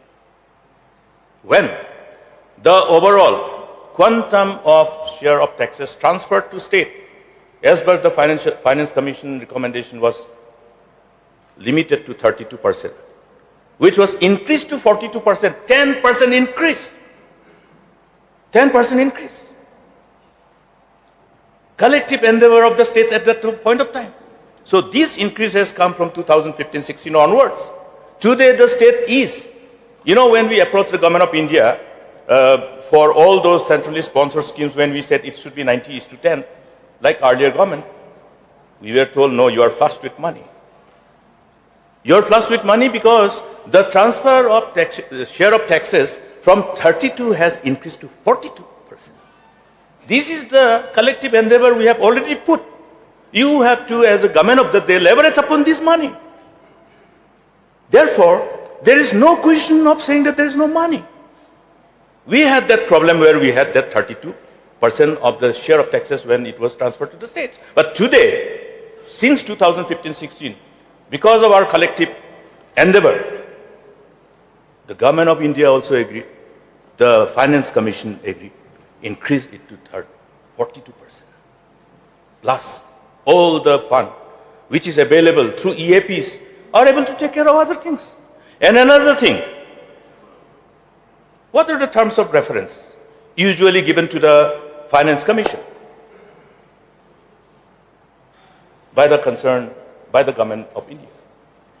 Whenever any deficit in matter of revenue expenditure is there, the Constitution provides that revenue gap assistance is recommended by the Finance Commission. The Finance Commission will go into details, the whole expenditure on different hats, and particularly on salary and pension head. This is the constitutional provision. If you have deficit to meet that revenue expenditure, then the onus of responsibility is vested upon the government based on which the Finance Commission recommends. You look at the quantum of revenue deficit grant given to other states who had a huge deficit. Ours were less. So one day I was confronted. Why our revenue deficit grant is less? Because we have more revenue. Why Nagaland had 7,000 plus grant for revenue deficit? Because their revenue deficit was more. So this is how the provision of the Constitution operates. We don't beg. I have mentioned earlier also, we don't beg. We go for our entitlement. I'm very happy. Last Assembly budget session, the Honorable Chief Minister also said the same thing now. We don't have to beg. It is our entitlement. Therefore, if there is a shortage to meet the salary, you have no problem. You will have a hiccup initially, like your battery not igniting, so somebody pushed, you go, reach the destination. That is how the constitutional provision is provided in this vibrant constitution. They have already taken into consideration all these challenges because in this diverse country, the framers of the constitution, knew how the states will be confronted with challenges, particularly in terms of resources. That's why this whole mandate, every single paisa that Government of India transferred to the state is all mandated by this Constitution of India. Nothing else outside the Constitution of India. Nobody can do this because there is no charity that anybody can do, nor Government of India can do any favoritism. All those other grants are coming as also covered by this mandate of the Constitution. Therefore, the issue justifying that salary will be around close to 100 crore, it will be. Initially, it will be a little less, but I would like to urge the government. When going gets tough, the tough gets going. So let the government assume upon itself this very principle. It is tough because we are not, state with huge resources. We have constraints. But the whole focus and priority should revolve around the interests of the people, which should be considered, with utmost sensitivity. And in this regard, look at which is the area which is considered as difficult reason to have access to quality health care. Anything to do in deviation of the earlier intent of establishing Tura Government Medical College would only land up in creating unending suffering to our people and will land up in many negative ramifications which will be visible in future, for which we will be blamed. So let we give all that we usually say our best to see that we take cognizance of this as our collective responsibility, and what was considered as due for somebody, it's like children. If we give something to a child to play around, one toy, you take it back, the child will cry. So I think this explains everything. So therefore, I urge the government to see that Tura Medical College is established as a government medical college. Many other things we can discuss, and I have discussed with the Minister in charge of Health. She has said she would like to discuss further. We are always available to discuss and see how we can put our efforts and funnel it together to achieve the objective. With these few words, Mr. Speaker, sir, with all hope and expectation and trust and confidence, I make this submission in the best interest of our people. Thank you, Mr. Speaker, sir. Thank you. Rupa Marao, please. Thank you, Mr. Speaker, sir, for allowing me to take part in this short duration discussion. Moved by Honorable LO Dr. Mukul Sangma. It was a matter of pride for the people of Garuils as well as for the whole of the state when the medical college was allotted to Garo Hills, the first medical college. But when the decision comes for the allotting the management of Tura Medical College on PPP mode, it has become a thing to ponder upon, with all of us putting our heads together. Because in comparison, Garo Hills is economically not so much high with Khasi Hills region. So there has been lots of opposition against this proposal for handing over the Tura Medical College to some private entity to manage the medical college. What the concerns are, which I would like to put forward in this August House,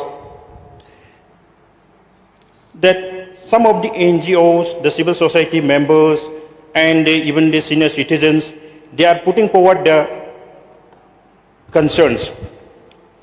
Their concerns are medical college should be handled and managed by the government itself, because it is constructed, it is started from the government exchequer.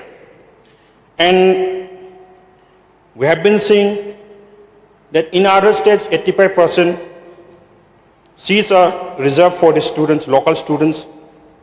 But here in Tura Medical College, only 50% are being reserved for the local students. That is also a burning topic in these days. And what people are apprehensive are that it may involve high fees in studying there in the medical college if it is handed over to the some private entity to run on PPP mode. Because these private entities are profit driven. They will not come, as stated by the Honorable LO, they will not come here for charity. They will come here for profits. So that is another concern. And the high fees which they will ask from the students from Garo Hills, if that is done, then the students from the not well-to-do families, they will not be able to afford to get their studies in that medical college. I would like to put forward one example. In 2021, in my constituency, Jengzal Subdivisional Hospital was created, and that is also still running under PPP mode. So, it was assured to the people of Jengzal area that it will purely be, it will run on PPP mode, but it will be like any other government hospital. But comparing to other government hospitals, this hospital is charging a bit more than any other government hospitals.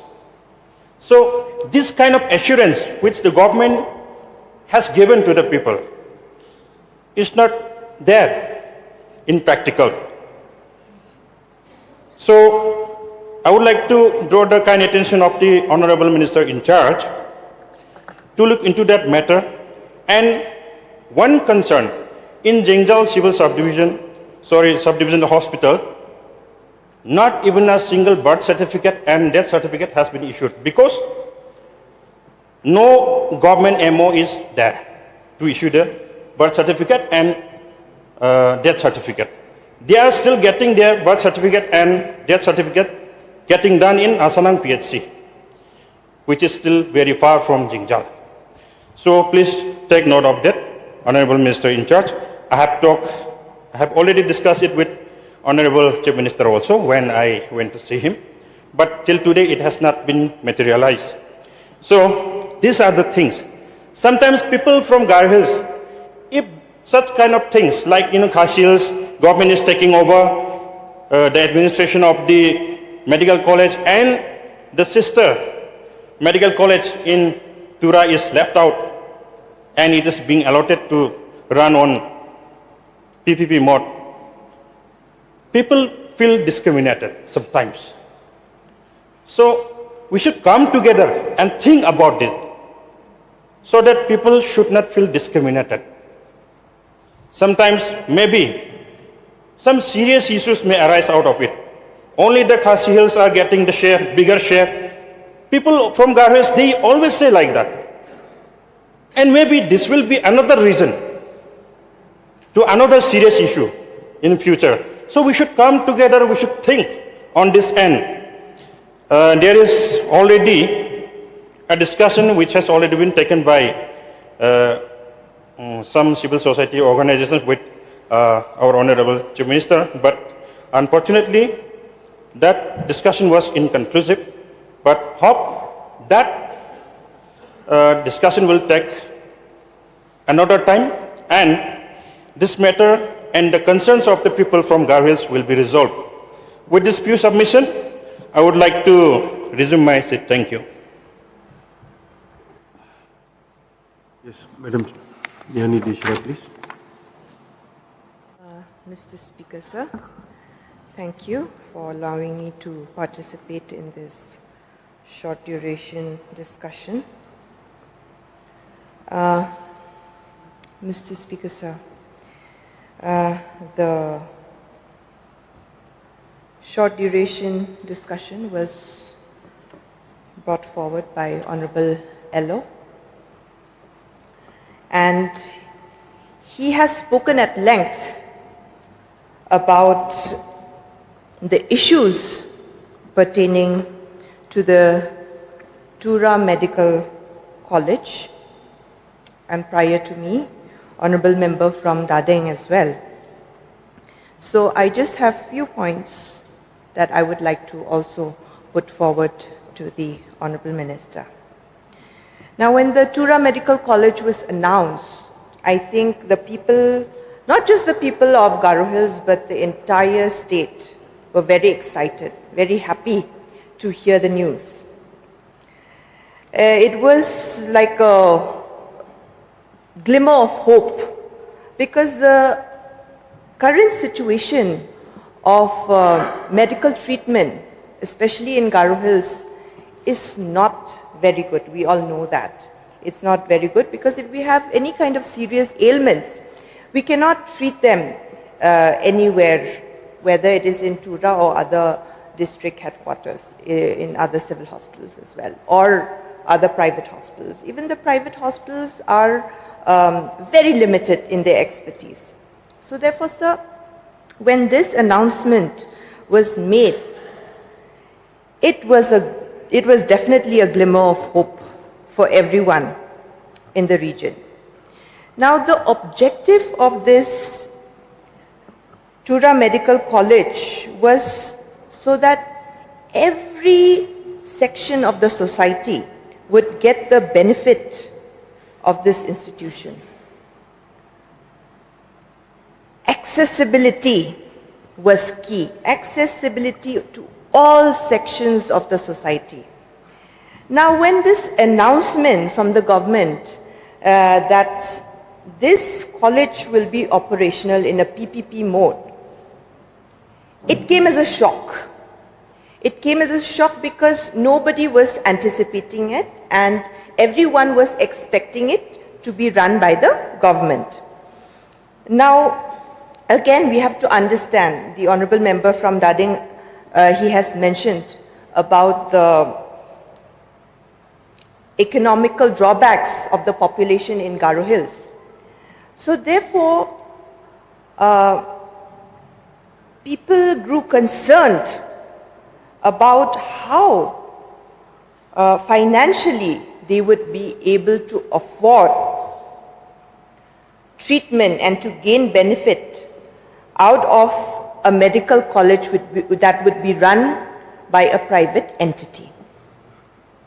So, therefore, sir, this is one of the major cause of concern.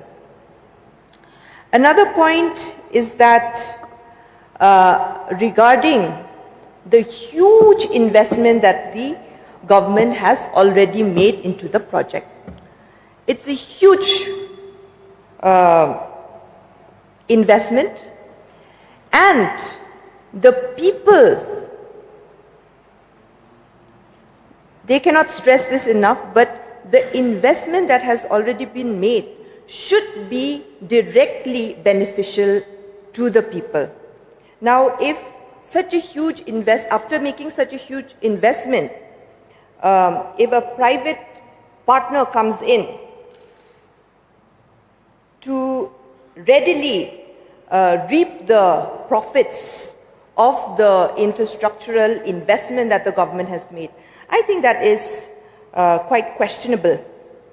So therefore, sir, as mentioned by the Honorable LO and member from Dadingri, we are hopeful, we are still hopeful, because a lot of talks are still going on. We are hopeful that corrective measures will be taken by the government, because it is definitely not acceptable by the people, sir.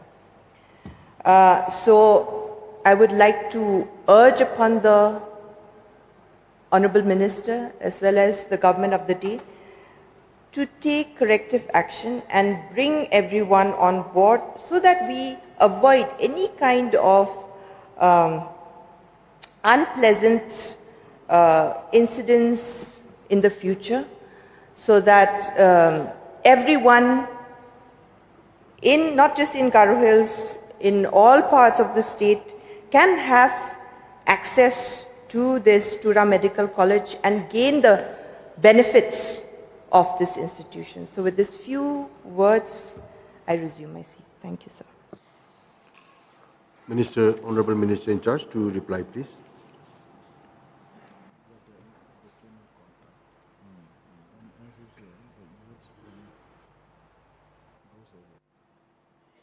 Honorable Speaker, sir, I want to express my thankfulness to the Honorable LO, Dr. Mukul M. Sangma, for raising this very pertinent issue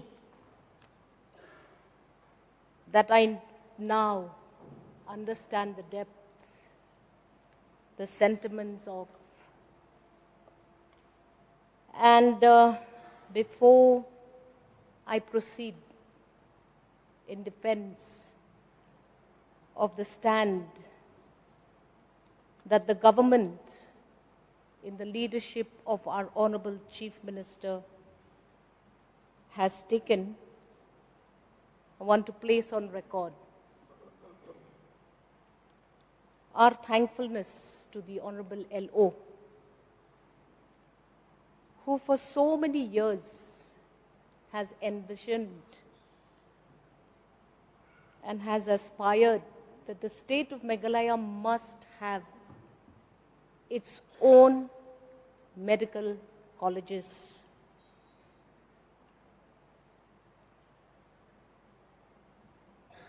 Sir, as I was listening to the deliberations of the three honorable members of this august house, the MLA from Dadeng, Mr. Rupert, the MLA from Ampati, Madam Miyani, I feel the burden, this huge, looming burden that seems to be revolving around emotions. Rightly so, people have to express. And the irony of this whole situation, sir, again revolves around the perceptions, the image formations of the doubts that is being woven into this narrative that the government is being unduly unkind to anyone. Government, sir, cannot take that stand. I want to assure the honorable members that this government has founded its decision on factual, ground situations, revolving around decisions that need to be taken on the way forward for the functioning of the Tura Medical College, sir. Please put aside all these doubts, and I request the people who have expressed concern about this model presented before the start of the Tura Medical College. For some strange reason, sir, the word PPP is not acceptable to the people of the state of Meghalaya in all spheres. We have to start taking a call. What do we do? In the earlier years, when the Shillong Medical College was proposed by the Honorable Elona, who was the then Chief Minister, the same word, PPP, was initiated. 100 seats at that point of time, including a 500-bedded medical college to be instituted in the land belonging to the government, the Red Beach STB Hospital. And today again, we are faced with the same challenge. Sir, in the background of decision taking, I take this opportunity to clarify a few misconceptions. It is correct that when envisaged earlier, the Tura Medical College was scheduled for an intake of 150 MBBS seats at that point of time as well. It is true that the government subsequently agreed a gap fund in the project. At that point of time, 189 crores, which stood revised to 397.13 crores, vide a sanction order on the 22nd August of 2025. So, sir, at that point of time, Government of India had provided 170.9 crores as per the MOU. And the balance amount was to be provided by the state government, including its state share of 19 crores. And the additional gap funding required beyond the 189 crores was initiated, and therefore, today the total administrative approval of 397.19 crores has been initiated. Chairman, sir, the context of this reference. Today, the state government has become a majority stakeholder in this investment, and hence I would like to put aside the question as to why, with government funding, we must consider a hybrid model of a PPP intervention. Sir, I would also like to place I'm sure the Honorable LO with his expertise is well versed. But I think I should remind this august House of the biggest challenges, the geographic remoteness of Tura. So we've just completed the procedures of acquisition of NMC recognition, LOP receipt, and other detailed, much difficult challenges for the Shillong Medical College. And hence, I must share some details of those difficult situations with the hope that I will appeal to the rational in the minds of citizens who believe that government is being biased. We are not being biased. We urgently require a medical college in the Garo Hills region, and we are determined to go ahead. But will government bulldoze its way through? No. Hence, Honorable Chief Minister is spending hours and hours of his valuable time to engage and consult. But some solution needs to be arrived at, an amicable solution. Are we aware? Are the people aware? Obviously, Honorable LO will be aware of faculty recruitment and retention. You are aware, sir. What are the requirements of these faculties for 50 seats? We need 14 professors, 20 associate professors, 25 assistant professors, the total faculty of 59, tutors, demonstrators, 15 numbers, senior residents, 23 numbers, in total 97 members just for the running of the academic concerns of the medical college. Can that be generated in Tura?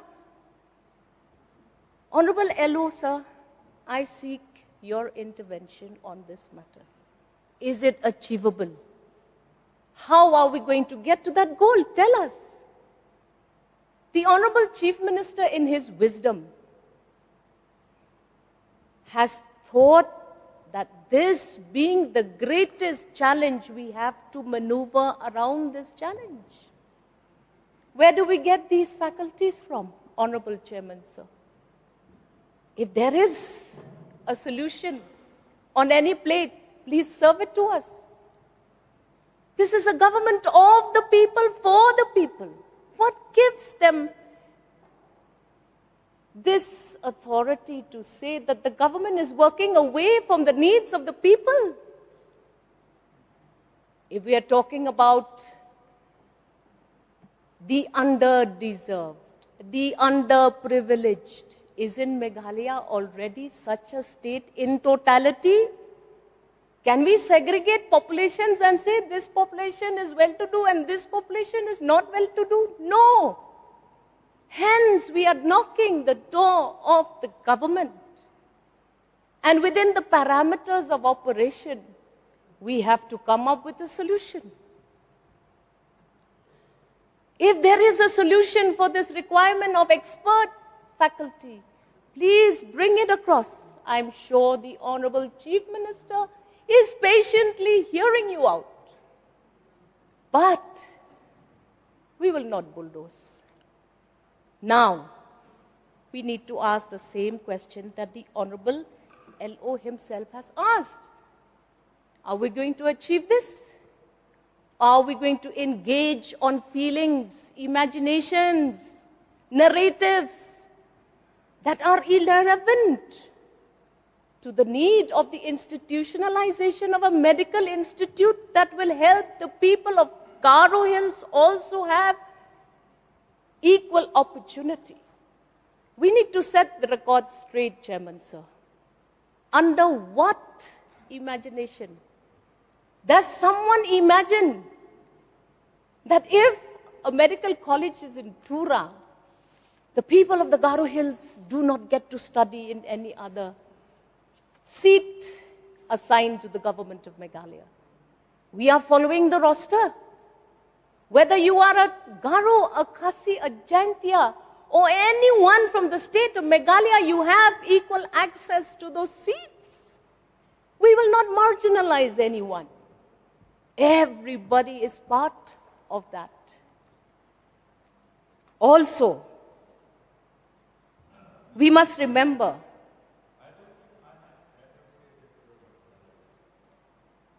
No, there is no submission as such. May I continue? No, kindly Chairman, sir? avoid those references because none of us have said that we are marginalized. Honorable Chairman, sir, I have listened attentively to all the debates. When you say underprivileged, when you say the pulls and pushes, when you say responsive needs of the people, when you say derailment of affordable healthcare system, I beg to be corrected if I have interpreted, and I agree with you. I will use the same words that everybody else is using. So the point here again,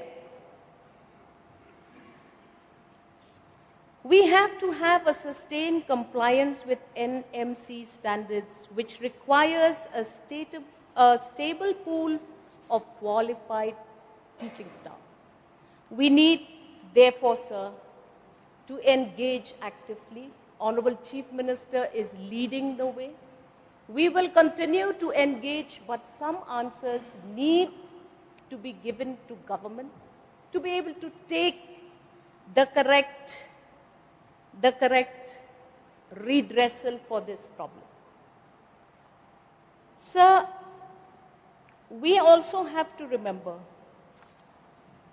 that in 2023, sir, whilst talking about the preparations of the start of the Tura Medical College, the department conducted an in-house survey of doctors, in-service doctors, who are willing to come forward to join the Tura Medical College. And sir, out of all of the doctors who were approached to give their consent, only 20 doctors expressed their willingness to serve as a faculty in the medical college. Far below the minimum of 97 faculty members required even for a 50-seat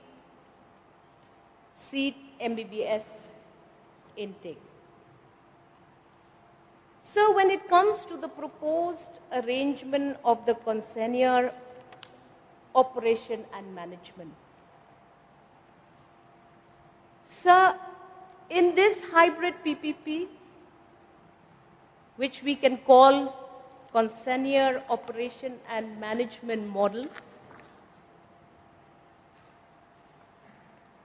the ownership of land and the buildings in Doldegre remain with the state government. We are not giving away any asset. So the teaching hospitals of Tura Civil Hospital and MCH Hospital remain under the state operation.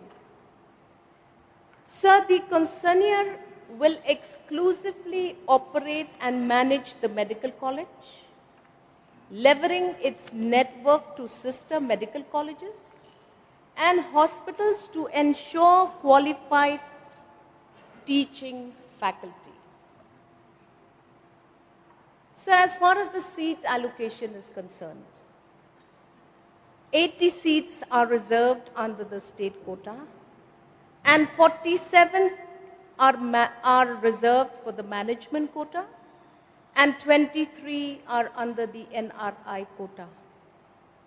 Why do we need to have this kind of a distribution of seats? We need this because the operator of the medical college will have to sustain the cost to be incurred for the running of the medical college. So the fee structure, we've not even reached to the stage of consideration of fee structure. And it is incorrect to believe that the state government will not look at this, keeping in mind the requirements of the people who will benefit from those seats. They are all Meghalians. All Meghalians will be eligible. And we are yet to sit to decide on the fee fixation. And yes, we are aware that these considerations have to be taken care of with utmost care. Sir, we are all in agreement that this medical college will be the game changer. The game changer that will improve healthcare delivery in the entire region. So the benefits also included in the PPP model already has provisions for patients from Meghalaya to access subsidized treatment at the concessionaire's medical facility, also not just in the medical college, but in any other facility run by the partner. Sir, employment opportunities, there should be no doubt that other than the highly qualified requirements of the teaching faculty, all other vacancies that will arise will be discussed at length at different stages of this proposal. So this alternative method of or model of running a medical college will address the financial constraints and burdens that are likely to arise whenever such highly qualified institutions are instituted in the state of Meghalaya. Sir, government has never said that it will increase hospital fees. We must put this aside. This has never at any point of time discussed, and we have said that nothing changes. On the contrary, though this model will secure the services of highly qualified professors and doctors at no additional cost of the state, and these will be provided by the concessionaire. So the financial structure is also clear. The state government will not pay the concessionaire. Instead, the concessionaire will bear all operation costs. In addition, it will also pay a lease rental of 1 crore annually. The difference in MBBS seats availability under a state-run model versus the PPP approach is significant. Hypothetically, if we were to run the college on its own, faculty recruitment constraints would be likely limit us to 56 seats intake.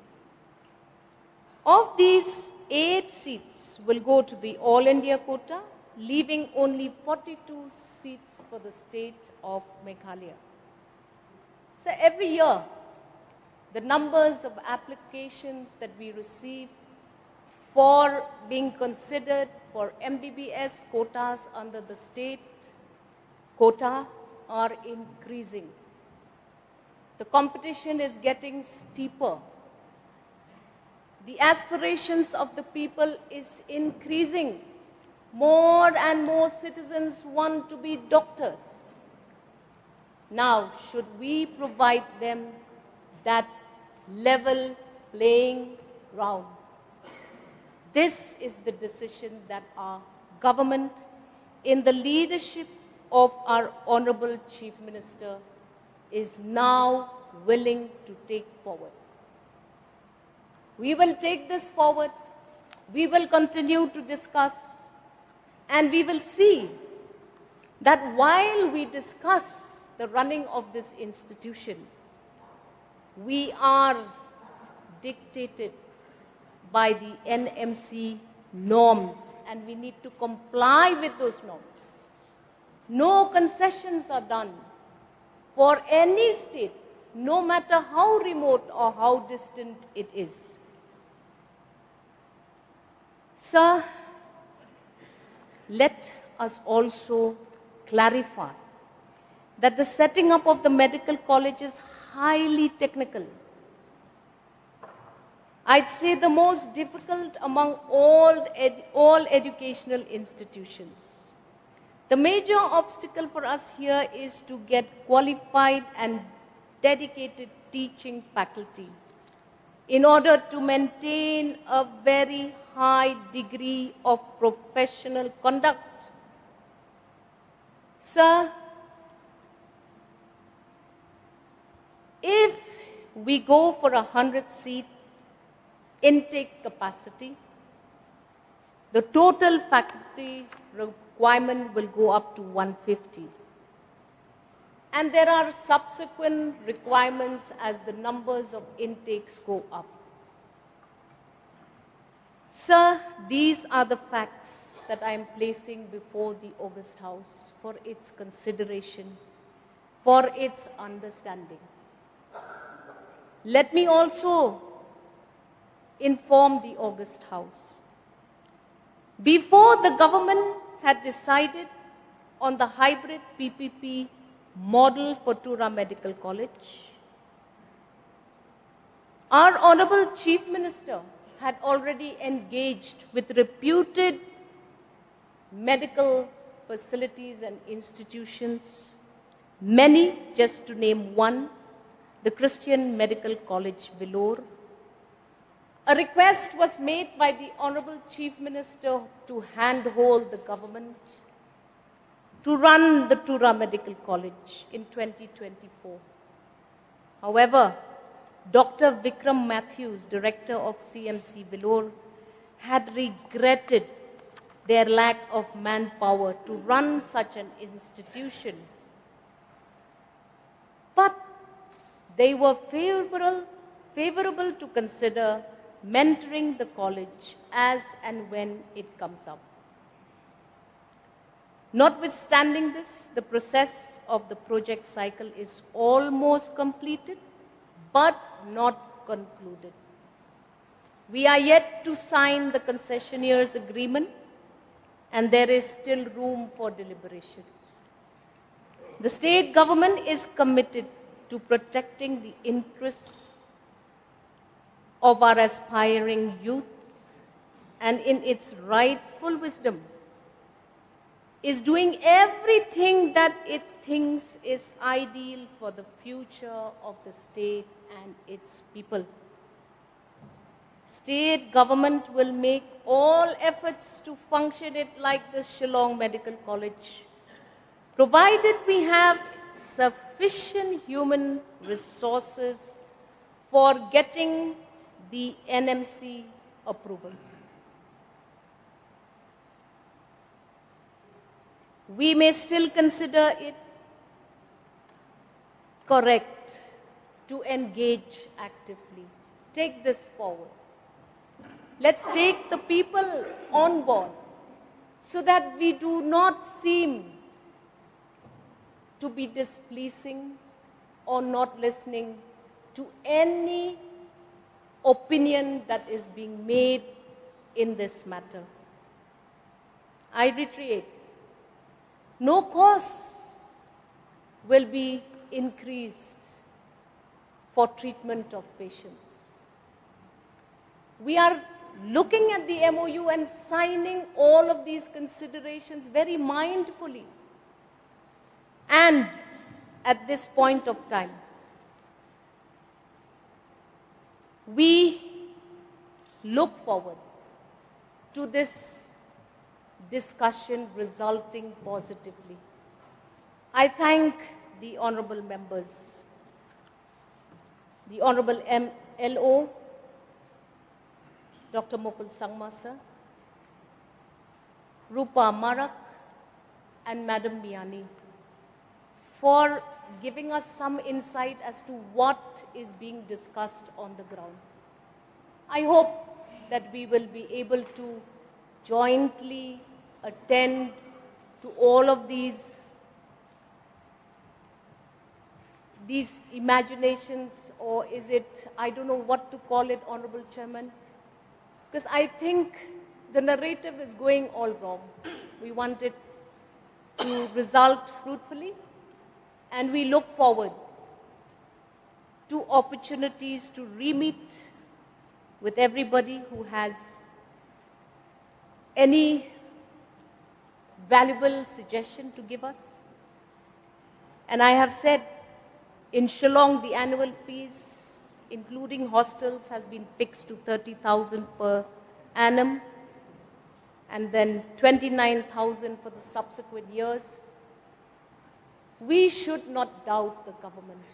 We will work on all of these details, and I look forward to the Honorable LO to lead us in this very important way forward. We need to address this problem. We need to make sure that medical college in Tura starts in the session of 2026. I long to see that day where we can actually do it.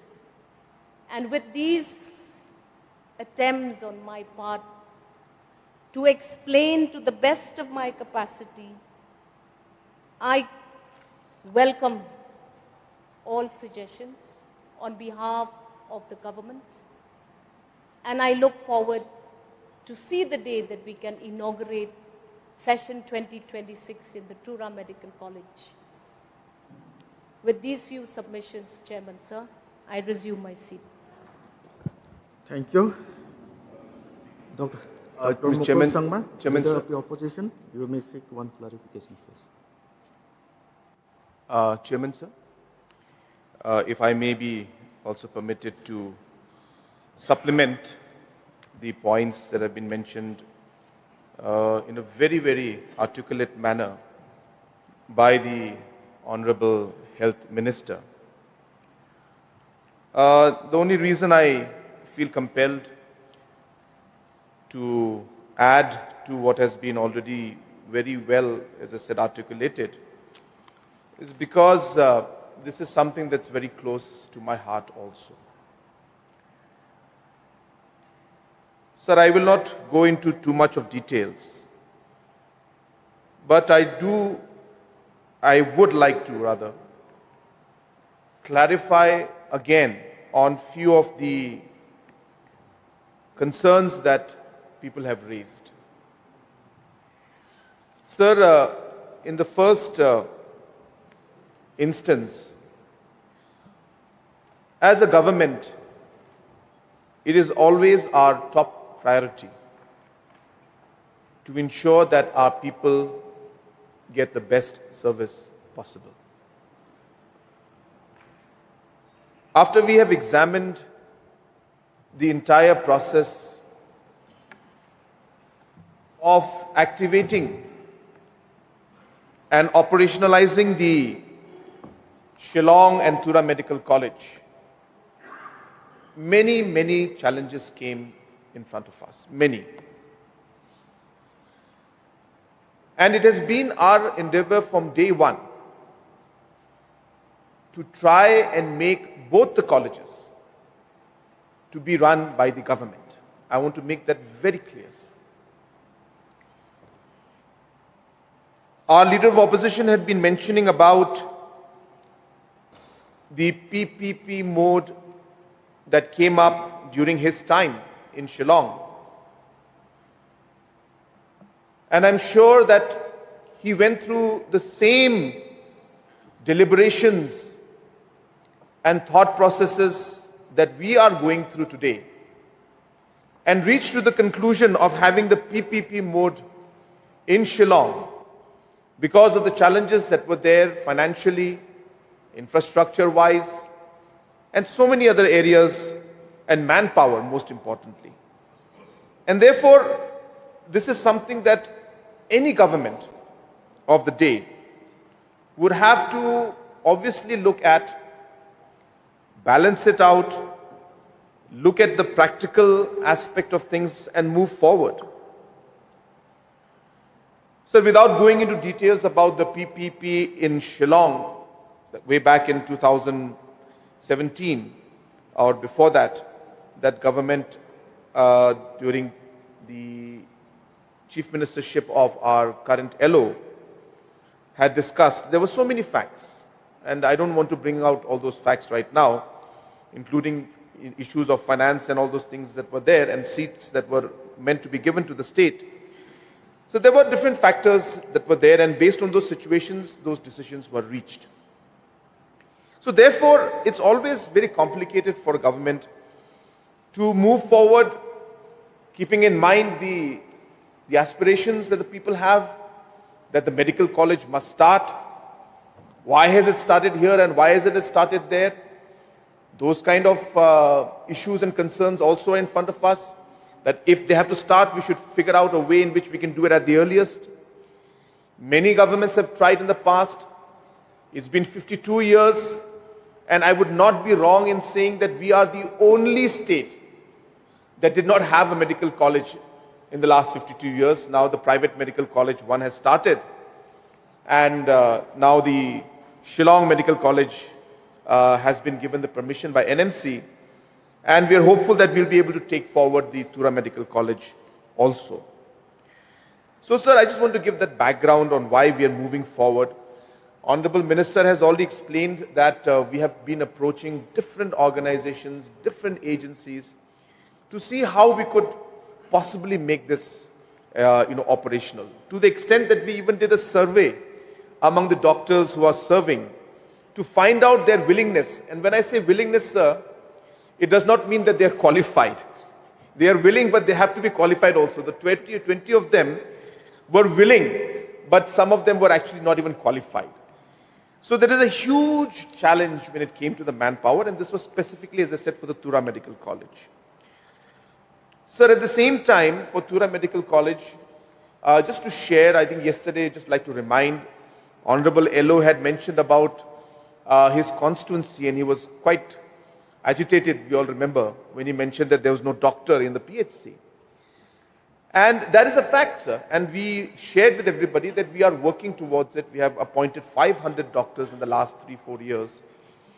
And therefore, if you look at the situation, that even to run our PHCs and CHCs, even to run our district hospitals, even to run the civil hospitals, and the mother and child hospital, the maternity hospitals, we actually don't have sufficient manpower even for the basic services to be provided in the PHCs, CHCs, and the civil hospitals. In a rough estimate, the basic minimum requirement of about 90 plus specialists are required just in the Garo Hills region. 90 plus specialists are required. And just for the knowledge of the House, we have only 54 right now. So we have close to almost 50% deficiency in terms of manpower as specialists, even to run our civil hospitals and the different district hospitals. So therefore, the challenges when it comes to the running of medical college will be even far, far more. So those challenges are there in front of us. Recently, sir, there was an article in one of the leading newspapers I was reading, because I was doing a lot of research on this, where it mentioned that Mr. Speaker, sir, that even the aims that are coming up in different parts of the country today, the aims also are having close to 50% deficiency in the manpower, about 40 plus, but close to 50% deficiency in terms of manpower to run the medical colleges. I also would like to share that we had been targeting for our manpower in Shillong and moved every possible, lines and angles that we could, targeting the 150 seats that we would like to start in Shillong Medical College. And after taking all the manpower, everything that we had, which we could manage, some had given a consent in writing but had not joined us, so on and so forth.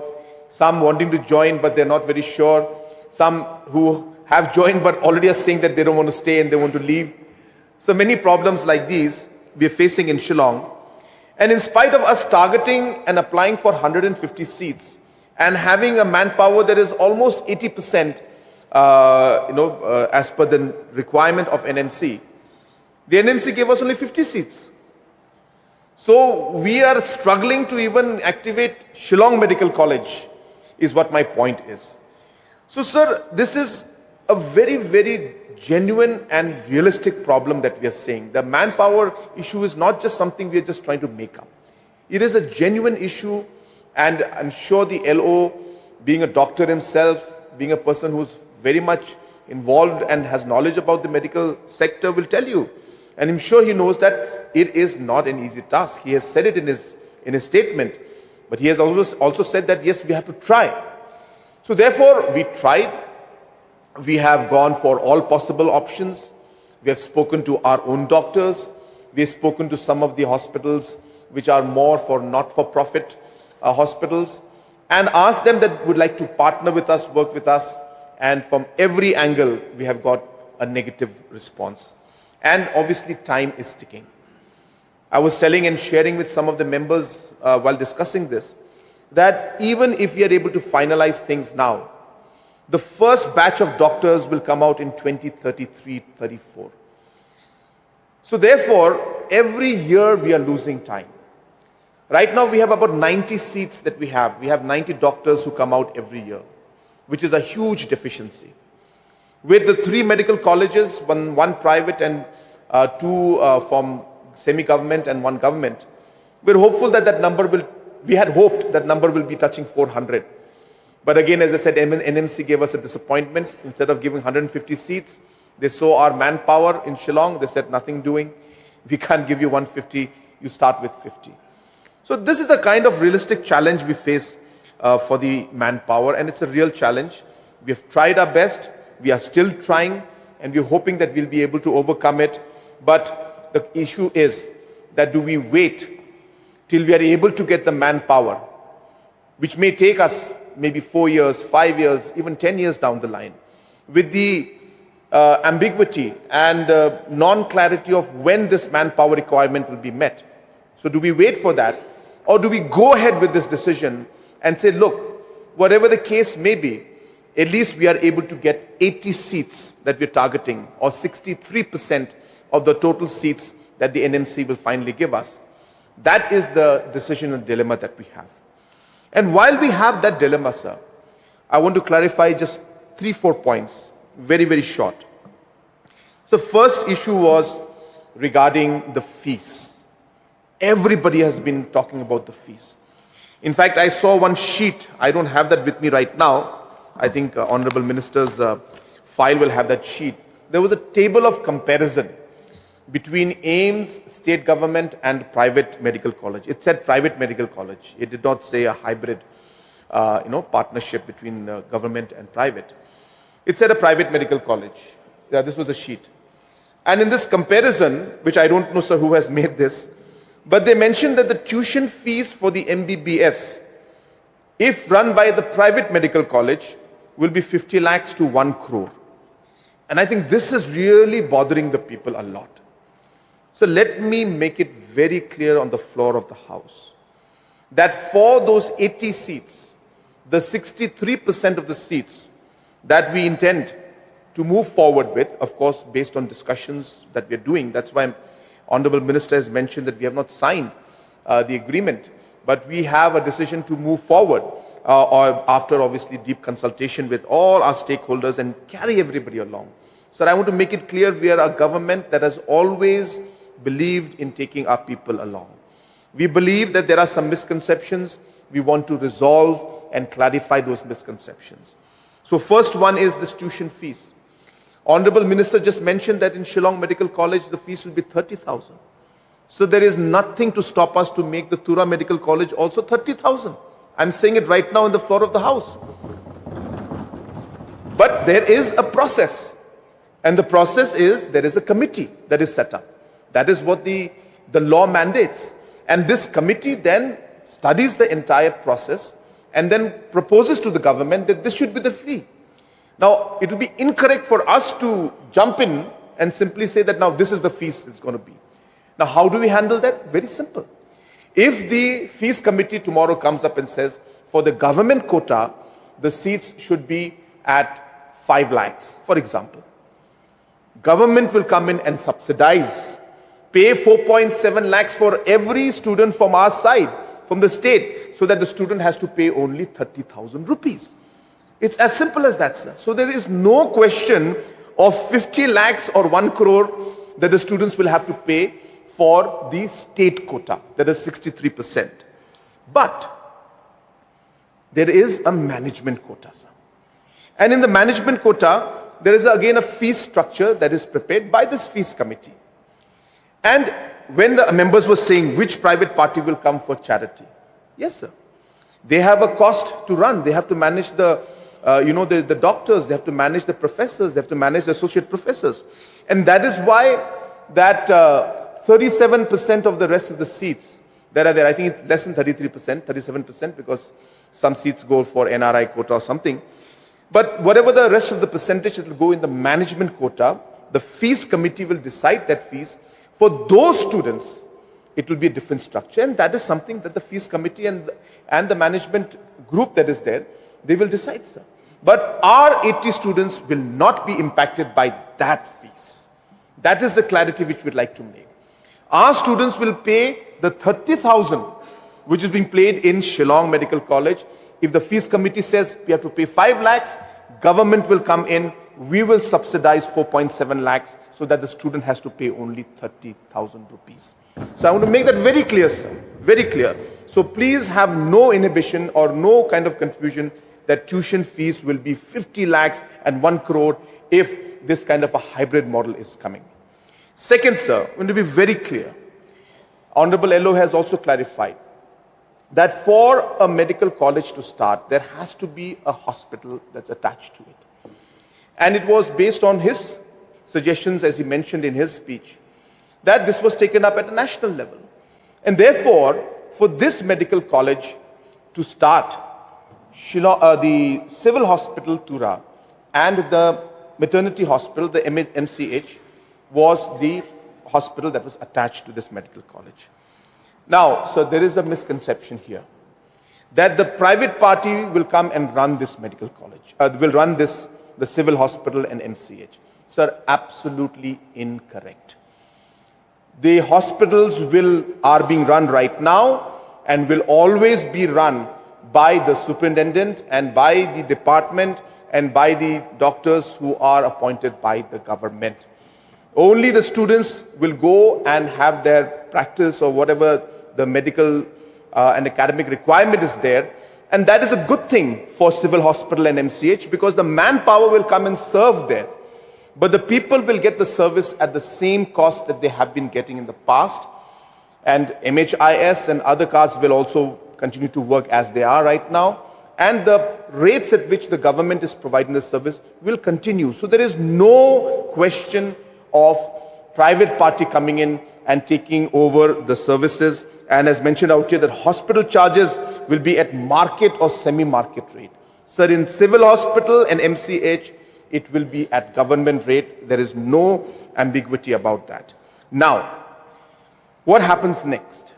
Sir, as per the expression of interest, the points we mentioned there, was that the hospital will have to be managed by or run by the party that comes in. Now, there's a confusion about that, and therefore I think this is the best place to clarify. The hospital that is being mentioned in this is referring to the hospital that this private party will set up, not the hospital that the government is right now running. Because in the long run, the private party, whoever comes and partners with the government, will have to set up a hospital in the long run, sir. Now, if this private party comes up and sets a hospital up, so it's a private hospital. It's not a government hospital. It's been built up by a private party. It is being, financed by the private party. They will charge as per the rate of a private party. For example, sir, tomorrow, if Apollo Hospital comes to Shillong, to Tura, and sets up Apollo Hospital in Tura, they will charge the Apollo rates. We cannot force them to charge, of course, MHIS will be there. So it's similar to that. So tomorrow Apollo coming in is a private hospital coming in. They will set it up, they will build it, they will put the equipments, they will have their doctors there. And therefore, sir, if you look at it from a larger perspective, it is actually, in a way, a blessing from the point of service point of view.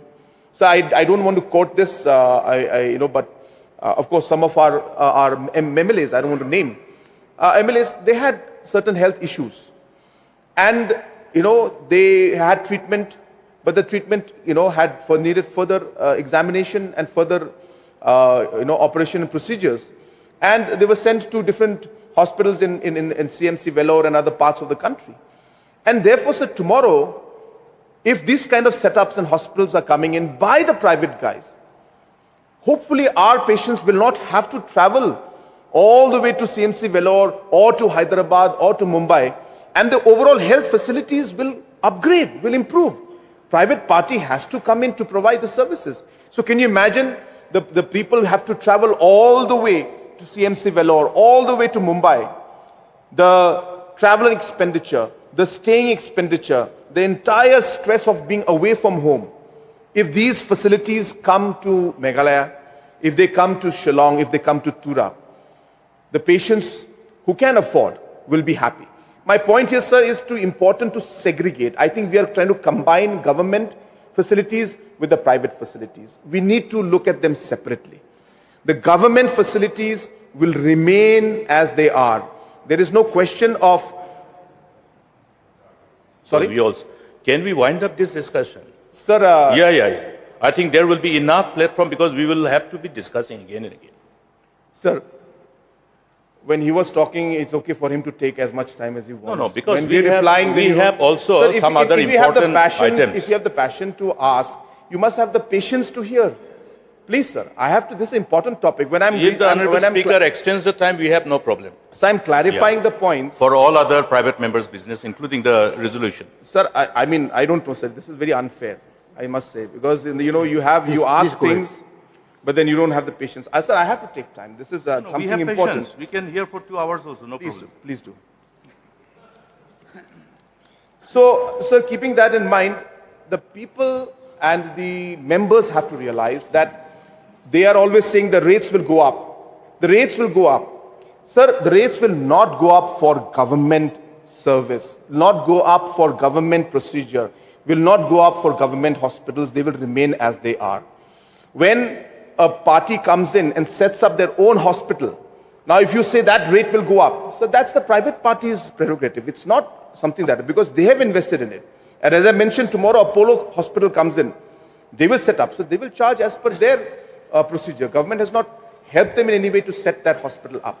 So therefore, I think it is important to segregate between a private government hospital services and the private hospital services, as they mentioned out here, that the hospital charges will go up to market rate. Question is, which hospital? Government? No, absolutely not. I want to make it absolutely clear, there will be no change in that. The private hospital is the prerogative of the private party. If they come up and set up a hospital that's 1,000 crores, that's up to them. Government is not going to help them in putting anything. But on the other hand, we have also put in the concessionaires agreement and the entire expression of interest that they will have to give 50% concession to our people. So those kind of provisions also are being made. So I want to make also this very, very clear, sir, that between the private and the hospital and the government hospital, the difference that is there, sir. So coming to, of course, the fee structures I've already mentioned. Regarding the program, sir, yes, I would also share this, that, so that a lot of people actually are confused about this, that, Government of India has funded, and why is now Government of Meghalaya just simply handing it over? Sir, our Honorable Minister has clarified, but I'll re-stress it, that Government of India has given us only 170 crores, period. Nothing more than that. All the rest of the amount of about 130 plus 140 crores today that has been invested by the state government.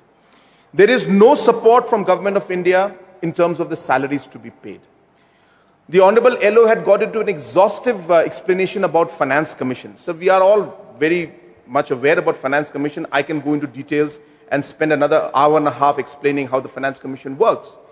But the point is, sir, these are all aspects that we know are present. But how do we make it happen? It's not as simple. Of course, we can put it, but when you put this, the next Finance Commission will come in. The next Finance Commission, when it comes in, that's when these issues will be put in, because current Finance Commission's recommendations have already gone forward. They'll come out with their recommendations very, very soon. So there are a lot of areas which, is simple to just say that, put it in the Finance Commission. It's not so simple, sir. There's a time period.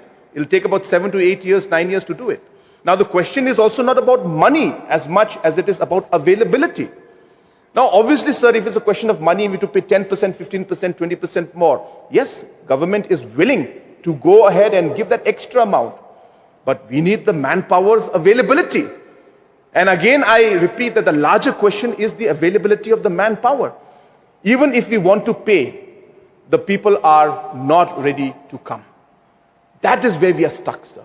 So, having said that, and respecting the LO's desire to close the discussion, sir, I would like to simply say that our intention is very clear. We are not here to take away anybody's rights. We are not here to bulldoze as a government. We never ever do that, sir. There have been many instances where you have seen that we have engaged, and if we have found that there is validity and there is another way out, we have been very, very happy to explore the other way if it helps the larger interests. So we are open. I want to make it very clear. But as of now, there were two things only. Number one was that there's a misconception about the information. People are saying that they have to pay 50 lakhs to 1 crore fee. These misconceptions have to go first. And after everybody understands all these facts and figures and knows about these misconceptions that are there, then we can discuss about the possibility of other options. And if the other options are there for us to explore, and we are able to get the manpower, then we can explore, as I said, the alternative options of moving forward in whatever way possible. But we have explored it in the past. We have seen the challenges. It's not that we just simply jumped into it. Last 2 years, we've been working on this option and seeing how to move forward. And after a lot of deliberations, sir, we had to see that this was the only way that we could move forward. There are confusions, so we're ready to engage. We will engage. In fact, next week, I have requested our health department to also very actively clarify all these concerns that are there. And then, based on that, sir, we're open to discussion with the honorable members also. We'll be happy to engage and take this forward. But I thought that I would take this opportunity to clarify some of the points that the honorable members have mentioned. And once again, I thank the honorable health minister for a very, very articulate and a very, very good reply that she's given to this particular short duration discussion. With these few words, I resume my seat, sir. Mr. Speaker, sir. In fact, when I wanted to make my submission, the Honorable CM wanted to supplement through his clarification. I'm grateful and thankful to the Honorable Chief Minister as well. And also, I would like to profusely thank Minister in charge, Health and Family Welfare,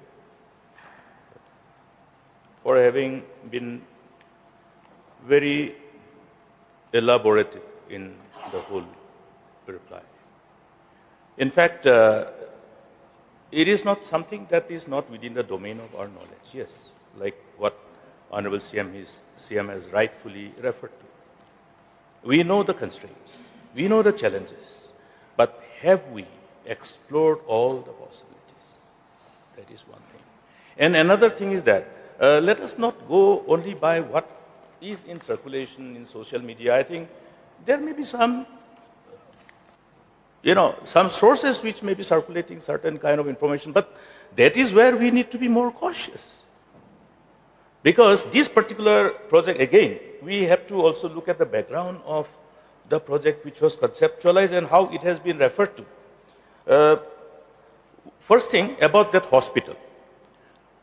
The whole program for establishment of medical college and the assistance given by Government of India thereof with attached hospitals, district or referral hospitals. These are to start. These are to start with. It is not that these attached hospitals are adequate enough to be a teaching hospital of a medical college. Obviously not. But it is conceptualized in order to facilitate the takeoff. It is only for taking off. Subsequently, the Tura Medical College also will be similar. It has to exit its control over to Tura Civil Hospital. That is the natural transition that will take place. But here, the challenge lies. Medical college is not only for providing education, but a referral center. Now, when the private investor is already, as has been also replied, which is very clear, that once they establish their own hospital as teaching hospital for the medical college, the whole game changes. That is where the concern is. So we have to take cognizance of that. We are talking about an agreement for 33 years. To be automatically renewed for another 33 years, 66 years. By then, I don't know who will be here in this August House, dealing with these challenges, to reconnect the dots as to how the whole background emanated and how it was closed as far as the decision is concerned, as a tie-up between the government and the private entity. So these are areas of concern. Since people are talking about concerns and we are to be receptive, now the background. See, there is one very important background which I want to make a submission in a very nutshell, Mr. Speaker, sir. We were confronted by unprecedented challenges of lawlessness, terrorism. And after the suspension of operation in 2004, we expected that we will be able to put an end to this whole problem of lawlessness. But somebody left, somebody deserted, established another, which was then notified as a terrorist organization by the government of India. The GNLA came out. Somebody from NBC ran out. So, Mr. Speaker, sir, these are concerns. On the basis of that, what we tried to do was that, okay, whatever is the perceived gap in the developmental aspects will be taken care of, and medical college is one of them. We told them that, look, we are already doing this. Look, we are already doing this. Thereby ensuring that we are not somehow subjected to kind of an unforeseen derailment of this whole peace process, and we were able to achieve. Because, sir, I thought that Elo wanted to talk about other things also. Now he's also started to I have to to go on. I have to Then tell I you the will have to background. also, sir. I also have to reply, sir. After that, I'm just giving. So here the message, in this that's also. tax settlement, So I will agreement, take my para time to 5.1, reply. This is reflected. I think CM will have the copy of this, and Honorable Health Minister also should have this copy. These are background.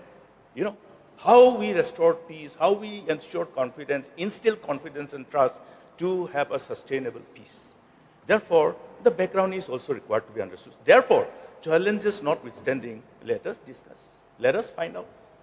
But then, the background is also very important, and therefore, I would like to urge upon the government to see that the original objective of establishment of this medical college is given due weightage, and let this whole objective be not derailed.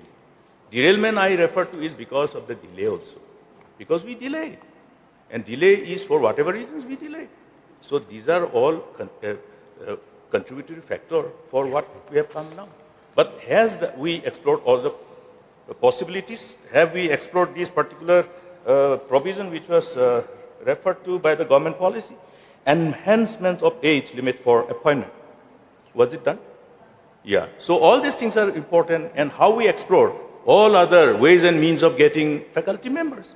we had to put together our heads and then see that we overcome this challenge.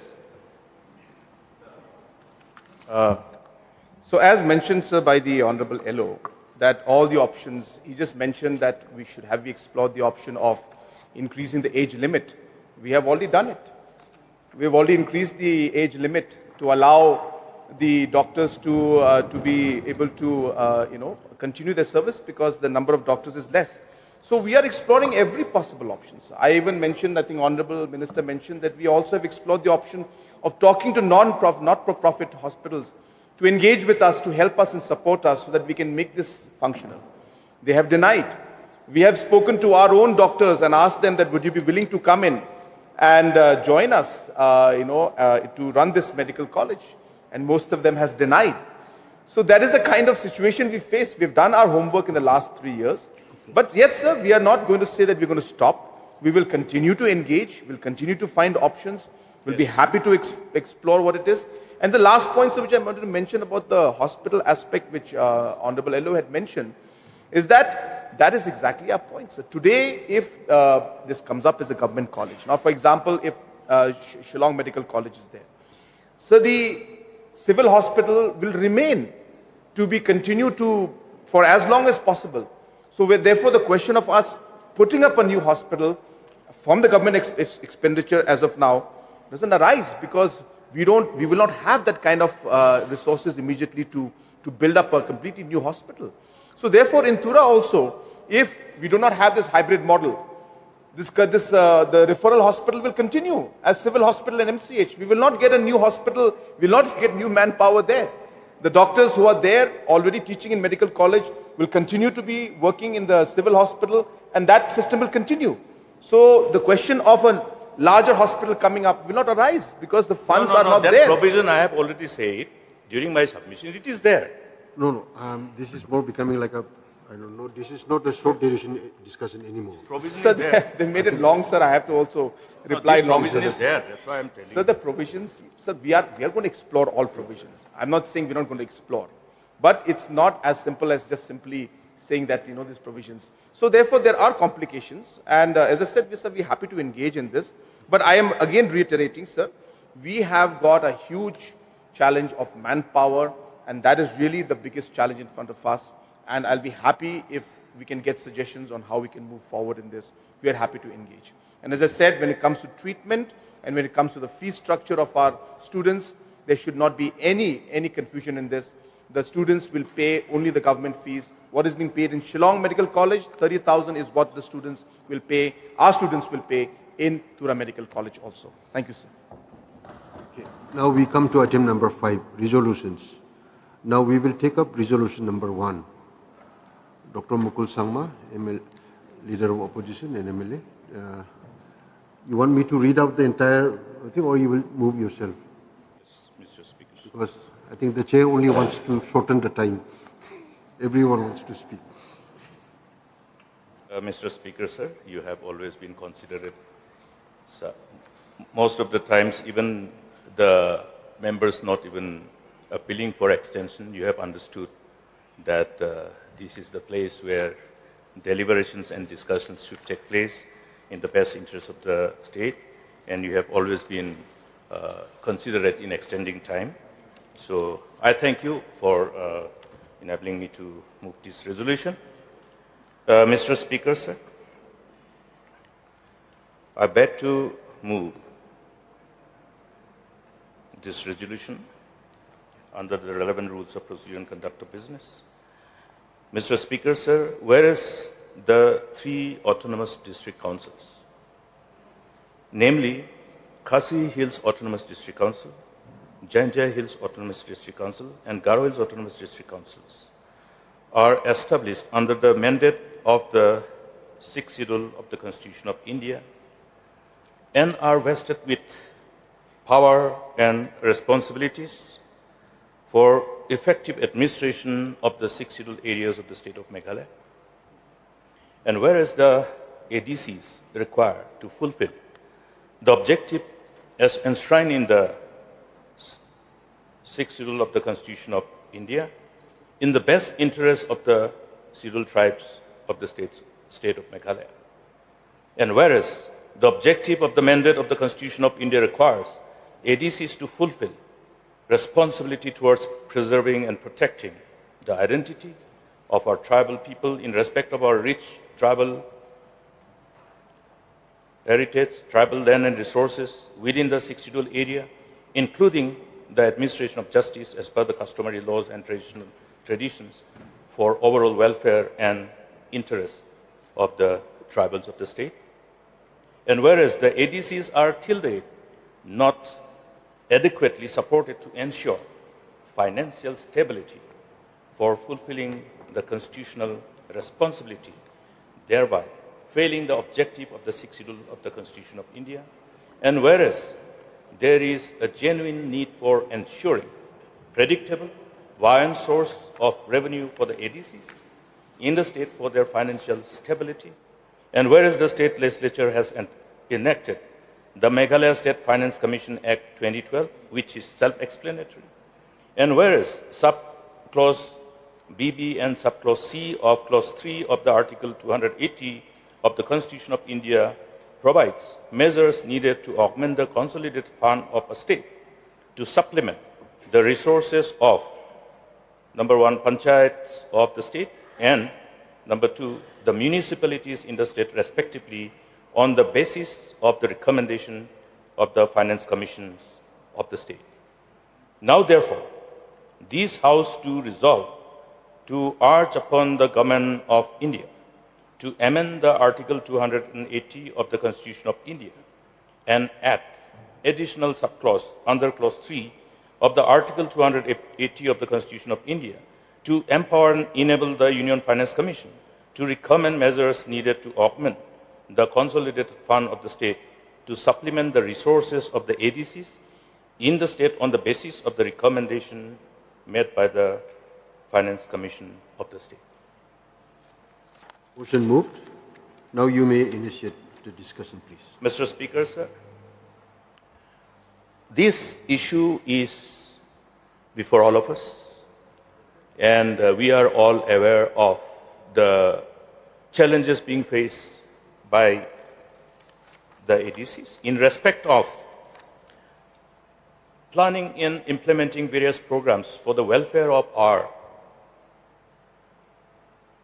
communities which belong to the scheduled tribe as per the provision of the Constitution of India, and not having the predictability of the kind of fund that is required to plan in the matter of implementing various programs for the welfare of the tribals within the given 6 scheduled areas, within the respective areas of the respective ADCs, and also to improve the level of governance, administration.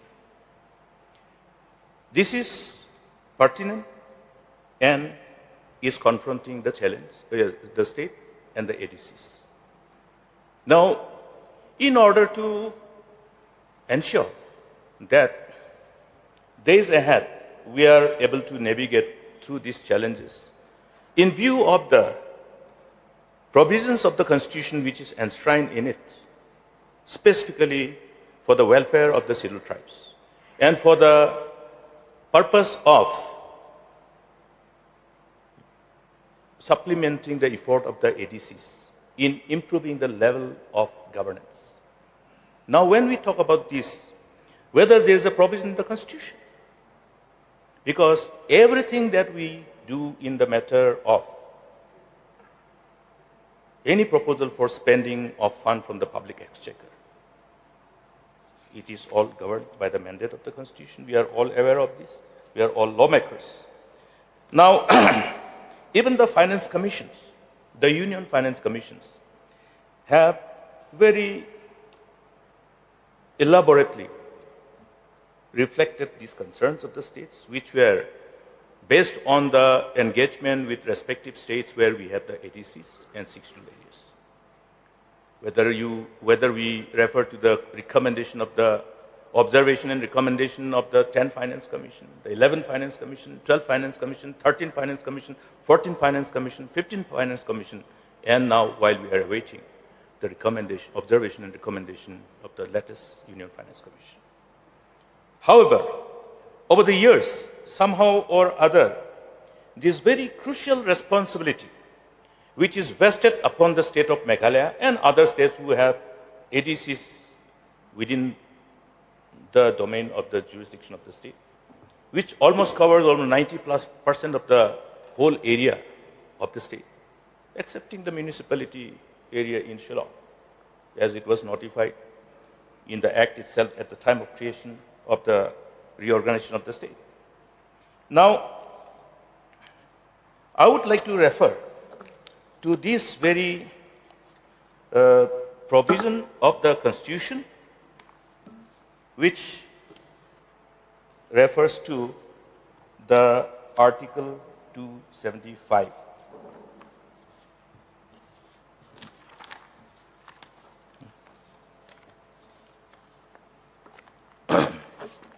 Sir,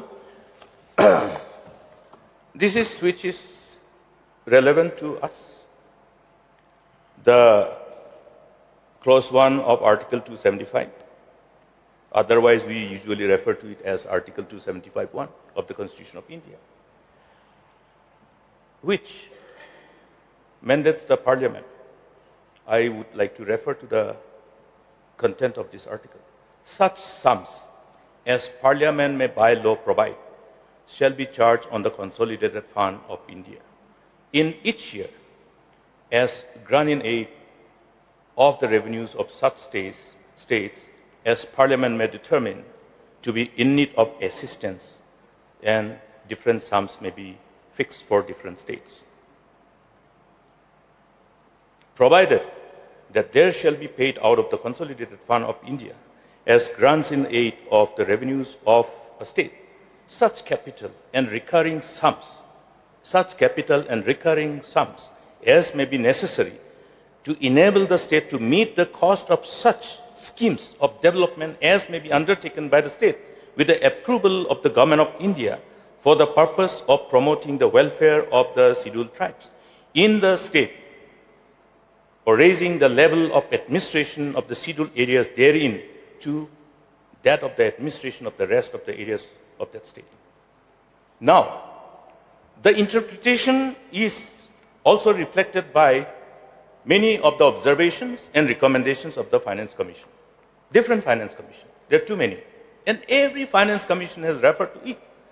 But what is happening is that under the Article 280, since the Article 280, the relevant clause which I have referred to, the clause 3 of the Article 280, only provides for accepting such recommendations of the state finance commissions which are constituted for Panchayati Raj.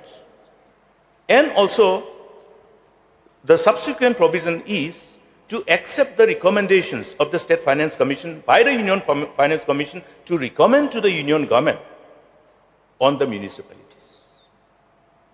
There is no space for the Finance Commission, which should be vested with the responsibility of recommending such need of grants for the welfare of the taking up the developmental programs by the ADCs in respect of Meghalaya, which is the district councils. And this being absent, the terms of reference which are given by Union Government to the Finance Commission always is by default do not cover this particular concern, though there is a provision. Because see, look at this Article 275(1). It is not a grant which should be voted by Parliament. It is a grant which is charged. No vote, no debate. So, this is the constitutional provision which has to be therefore leveraged upon by the state. And leveraging upon the state, we, again, this reference also is there in the recommendation. I would like to read this observation of the 13th Finance Commission. while the general power of sanctioning grants for rendering financial assistance is left to Parliament by Clause 1 of Article 275 of the Constitution, specific grants are enabled through the two provisions to the clause. First, proviso concerns payment from the Consolidated Fund of India without vote in Parliament of sums necessary for schemes of development, for the welfare of scheduled tribes, and for raising the level of administration of scheduled areas as may have been undertaken by the state with the approval of the Government of India. Now, therefore, this engagement with Government of India is very crucial. We tried in 2014, 15, 16, engagement with the Ministry of Panchayati Raj, because the Finance Commission, the Article 280, Clause 3, refers to only these two, Finance Commission for the purpose of Panchayati Raj and for the purpose of municipality. So therefore, this particular area of somehow not covering with this recommendation of the Finance Commission due to non-inclusion of the ADCs under the terms of reference for the Finance Commission. We took up this matter, and there was an aggressive, repeated engagement with the concerned ministry, particularly Ministry of Panchayati Raj, then Ministry of Tribal Affairs, and the Ministry of Finance and Ministry of Home Affairs. And we were able to, at least to make a beginning, make them agree that yes, we have skipped these areas of funding which is required for the ADCs. So they started giving us, at least, though this particular Finance Commission is not yet constituted for this purpose, and therefore no terms of reference can be given to the Union Finance Commission in the absence of this provision in Article 280. Therefore, we will start with the grant, one-time assistance first. That is where we got that fund for KHADC in 2015 and 16, and for Garhwal's Autonomous District Council, which was only for Garhwal's Autonomous District Council was 100.71 crore. Then JHADC, all the three ADCs were given different amounts. Now, we are required to follow up in view of these issues which have been discussed at different times, at different levels, including when we put our hands as government, along with Government of India and the then proscribed pre-disbanding organizations of ANBC. Here, in Para 77, it was incorporated, and this was part of the discussion which was held in this August House. Before we send it to Government of India, this issue was discussed as to how the tax settlement should be agreed upon and how it should apply to all the ADCs, not confined to only GHADC. And this was agreed upon unanimously by all the political parties at that point of time. So we should always connect with the circumstances in the bygone years and how this discussion was arrived at, how Government of India has become signatory. That means they are legally, constitutionally responsible to give effect to these intents. Now here in Para 7.7, it is said, an independent body like the State Finance Commission will be constituted to recommend establishing a proper basis for fund allocation and sharing of tax proceeds between the state government and the Autonomous Council Administration. The Government of India and the Government of Meghalaya will initiate steps for necessary modification in the constitutional and other relevant legislative, procedural, regulatory regime. Modification in the Constitution means amendment, wherever needed. That is the reason of my intent of bringing this resolution. Because we have tried a number of times, we have engaged with a number of successive Union Finance Commissions, but we have seen the end result. Therefore, let us take recourse to this particular provision of the law, of the Constitution, and see that these funds are transferred, provided to the state based on this need. The need for enabling the ADCs to take up all the various developmental and welfare programs for our Jaipunru, and to augment the level of administration of the respective ADCs. Augment the level of administration means provide the necessary support, the revenue expenditure which will be required for the payment of salaries. Therefore, once this particular space available in Constitution is invoked by us and we try to prevail upon this provision as a weapon to convince Government of India, I am sure we will be able to overcome this challenge. That's why I think we should collectively come to see that we explore this provision which is available and which has been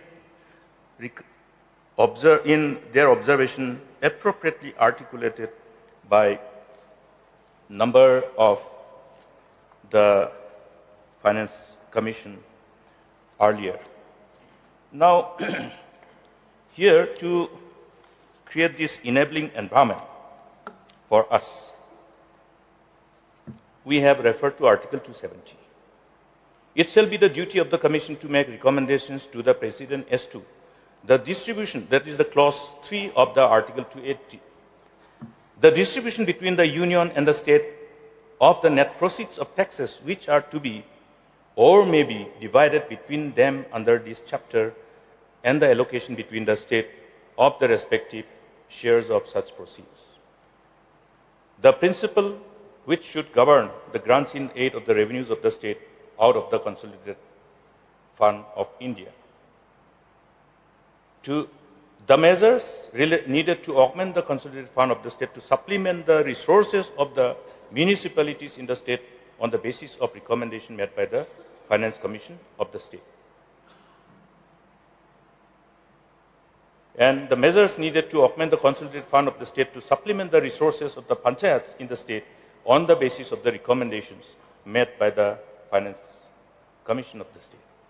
Here, there is a need to have this very provision wherein there shall be an added subclause to the clause 3, wherein we shall propose that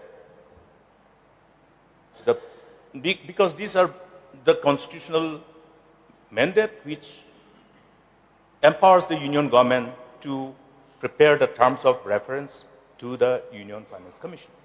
In absence of this, the Union Finance Commission's terms of reference for the Finance Commission to look at all this transfer of resources for different purposes will be governed only by this. Only for panchayats and only for municipalities. Therefore, since we have the provision of Article 275(1), therefore, leveraging upon that only, we are saying that there is a separate mandate of the Constitution which should be decided upon by the government, and read Article 275(1), some which will be proposed through the Parliament to provide and which will be charged on the Consolidated Fund of India in each year as grant in aid, which should be for the purpose of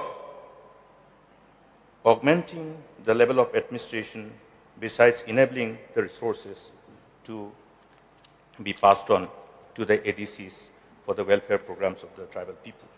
Now, here a word of caution, which I believe must be a rider inhibiting the state government. I also have gone through this during that time when I had the privilege of deciding on whether we should have this State Finance Commission or not. I looked at all the possibilities. Now, based on that understanding that this can be leveraged upon and can be based on these provided in the provision of the Constitution, we embarked upon that legislative exercise to have the State Finance Commission Act 2012. We already have that. Now, how this can be leveraged upon for the Union Finance Commission to take as a terms of reference to include this part will be determined by addition of the provision within the existing framework of the Constitution in as far as Article 280 is concerned.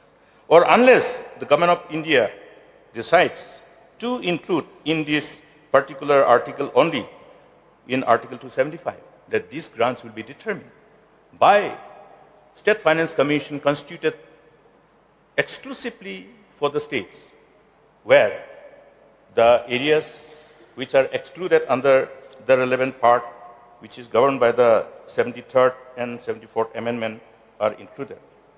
Here, therefore, I would like to again refer to this particular point that we included in the terms of reference. While doing so, we have looked at the possibilities and also whether it will ultimately land up in putting the whole burden of responsibility of transferring these resources only to the state. We examined that, but then it is not so. Because based on this requirement only, the State Finance Commission will also recommend to the Union Finance Commission, and Union Finance Commission, because the terms of reference will be then available for the Union Finance Commission, then they are mandated by the Constitution. So that is the thing. Here it says that the tax proceeds between the state government and autonomous council administration. These tax proceeds are not confined to the tax proceeds of the state's own realized revenue only. It refers to the fund which is available under the provision of Article 275(1), because Article 275(1) provides for Parliament to, by law, provide these funds both for the welfare and for developmental programs of the scheduled tribes area in the 6 scheduled areas, and also to improve or raise the level of administration of the 6 scheduled areas therein. So, Mr. Speaker, sir, this challenge will continue to confront us, this shortage of financial support, unless we prevail upon Government of India. We have tried earlier also. I remember during our time, it was we were always perturbed when the employees of the district councils come, when the members of the respective ADCs come, particularly Garhwal's Autonomous District Council and Jaintia Hills Autonomous District Council. Somehow or other, Khasi Hills Autonomous District Council have not faced this problem of not being able to pay even the salaries to the employees. But these other two ADCs. Now, there is sometimes a tendency to play, to the gallery and engage in gambling. I think we should resist from that. Because I am perturbed when sometimes we hear how the narratives are circulated when we try to pass on the bucks to others. It doesn't help us. It doesn't help all of us who belong to one particular class, the political class. We must remember that political class, people who belong to political class, are always at the receiving end, irrespective of where we belong to. Therefore, it is only, somehow opening up additional avenues for people to look at the people belonging to political class with that kind of contempt. It doesn't help anyone, because we have divine responsibility of caring for the state, divine responsibility of addressing concerns and issues that challenge and confront our people on a daily basis, that challenge and confront the policymakers and legislators on a regular basis. Every government has faced this problem. Yes, there was instances where district council has not been able to pay the salary of the teachers. But then at that point of time, maybe we did not see how we can prevail upon Government of India to say that, look, ADCs are vested with more important role. Why are you not giving us money? I think it is time that we should all put our heads together and be collectively assertive to prevail upon Government of India. I am sure they will agree, because I remember, if you go through the minutes of those few meetings which were held between the Panchayati Raj Ministry of Home Affairs, Ministry of Tribal Affairs, Ministry of Finance, a number of other ministries who were involved in the committee for discussion. The minutes are there. The minutes will enable us to how to again format our requests to the government of India. I have only prepared this resolution so that the government will be in a position to work out the modalities of how we communicate collectively with the utmost sense of responsibility and how we become collectively assertive to prevail upon government of India. Every government has tried. I remember during our time, sometimes 9 months, 8 months, 10 months, we feel perturbed. We managed to release funds. There are a number of factors also. There are a number of factors which afflict the whole administration of district council. These are required to also be corrected. These are all appropriately reflected in the observations of respective finance commission. And they must be all attended to. And at the same time, the issue of this release of the state share, the share of the district councils from whatever revenues we realize, particularly from the major and minor forests, including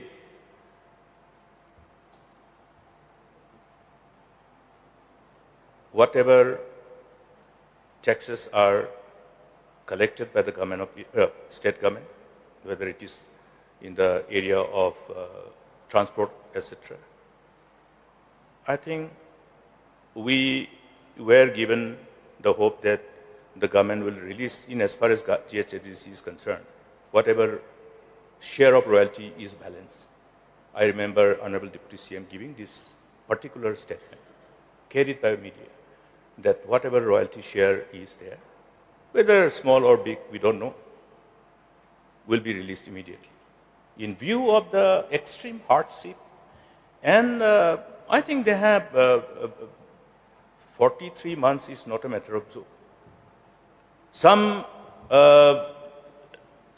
efforts were also made to attribute these causes because of illegal appointments. Whether illegal or legal, by the ADCs. The state government has never interfered. I have not seen. During my time, in the course of my being in the government as minister or as deputy chief minister or as chief minister, in respect of ADCs, we have never interfered in the matter of appointment. But I am very perturbed and pained that sometimes these blames are passed on to Dr. Mukul Sharma, that during his time, illegal appointments were made. These are defamatory. When the whole population of the Garhwals region are somehow driven by emotion, this kind of blame has serious ramification on my safety, security, and personal repute. I would like to urge upon everyone to desist from this. It doesn't help anybody. It doesn't help the government nor the state. It will only be an unhealthy precedent for future. Politicians of the next generation will think that that is the appropriate way of dealing with issues, passing on the buck to the predecessors. It's not correct, because no one is going to be here as members in the government in perpetuity. There will be a day when somebody else will occupy will be vested with the responsibility of governance. So it will only create that kind of enabling environment for our future generation to pass on the buck to us.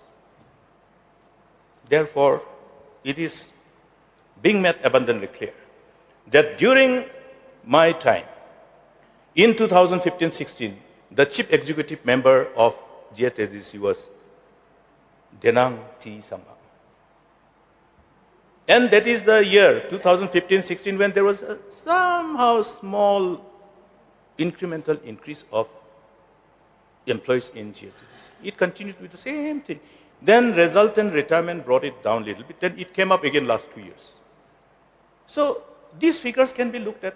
I request the Honorable Deputy Chief Minister in charge of District Council Affairs to see that one, so that he himself also can somehow clarify that no, it is none of the Chief Ministers, neither the preceding Chief Minister, previous Chief Minister, nor the present Chief Minister is responsible for this. None of us.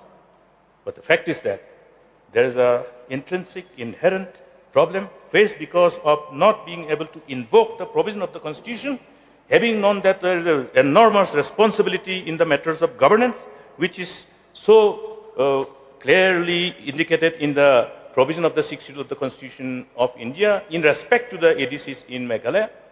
I think it is only incumbent upon the state government and the state and the ADCs to come together and be assertive and take up with Government of India to see that what is due for our people, for the purpose of enabling these ADCs to shoulder the responsibility of not only implementing the programs and developmental initiatives, but also to increase the level of governance so that with dignity and honor, the members of District Council can shoulder upon themselves the responsibility of governing the 6th Schedule area in sync with the mandate of the provision of the Constitution of India. So with these few words, Mr. Speaker, sir, I have urged upon this House to come together, to collectively decide.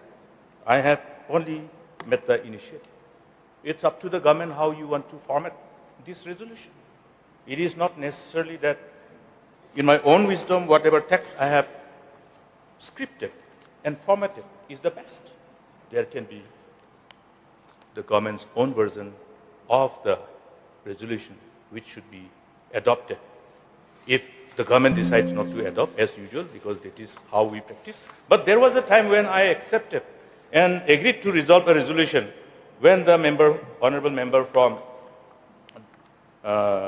West Shillong brought a resolution in regard to inclusion of languages, our Khasi language, for consideration for inclusion in 8th Schedule. We agreed.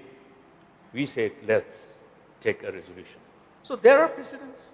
When it is something which is pertinent and are going to remain as unresolved problems, we need to come out of this mess. And that is because we have not invoked this constitutional provision to be assertive with Government of India, and we land up in the same problem again and again.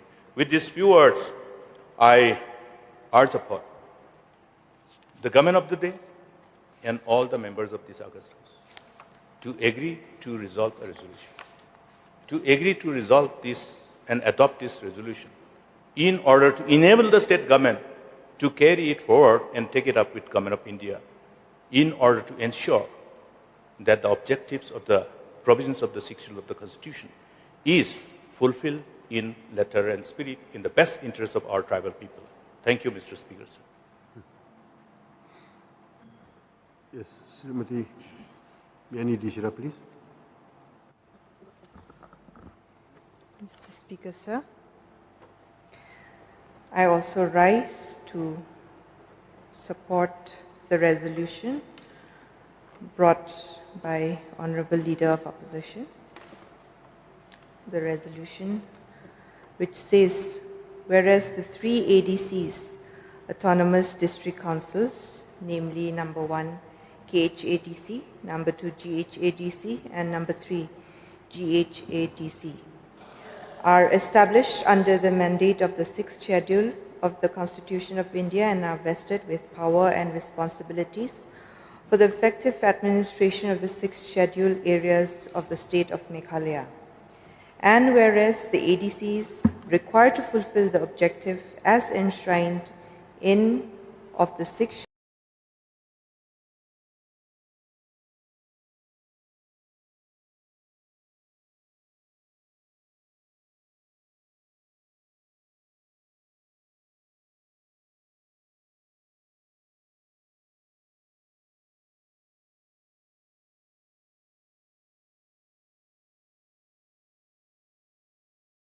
schedule responsibility of protecting, administer tribal land and resources within the 6 scheduled areas, including the administration of justice as per customary laws and traditions for overall welfare and interests of the tribals of the state. And whereas the ADCs are till date not adequately supported to ensure financial stability for fulfilling the constitutional responsibility, thereby failing the objective of the 6th schedule of the Constitution of India. And whereas there is a genuine need for ensuring predictable, buoyant source of revenue for the ADCs in the state for their financial stability, and whereas the state legislature has enacted the Meghalaya State Finance Commission Act 2012, which is self-explanatory.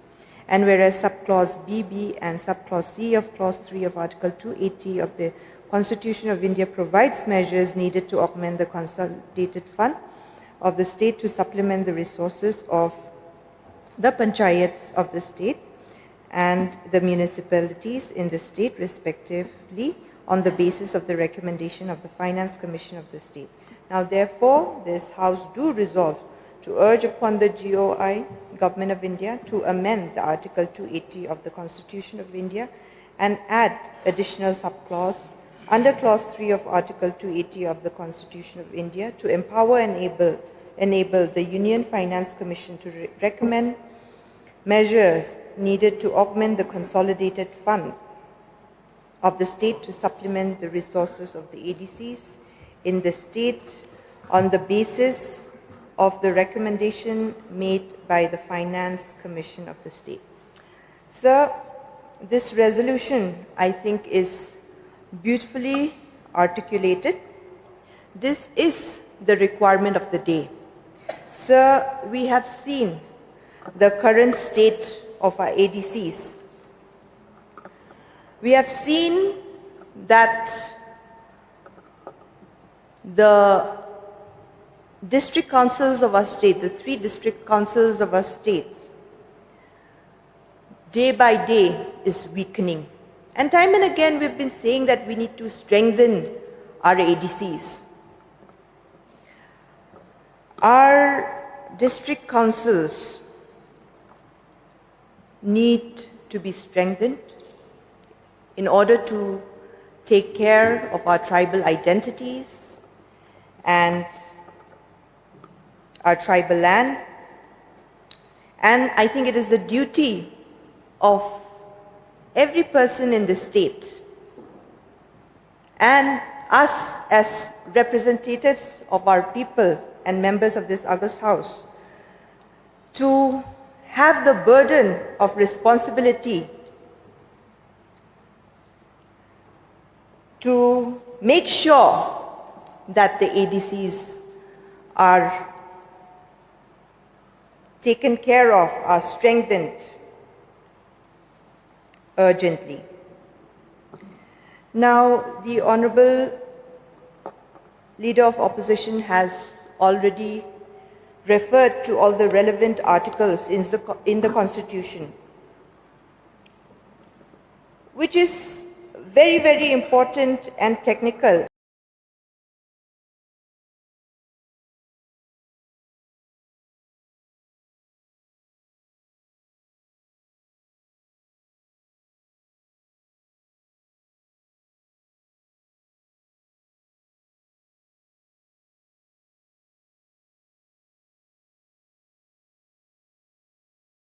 And that is the reason why only these 2, the panchayats and the municipalities, are expressly mentioned.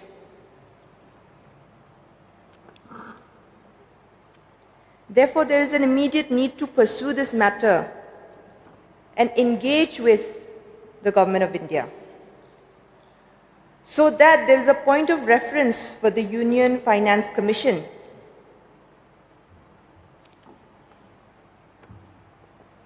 to enable them to fund and supplement the required financial resources of the ADCs.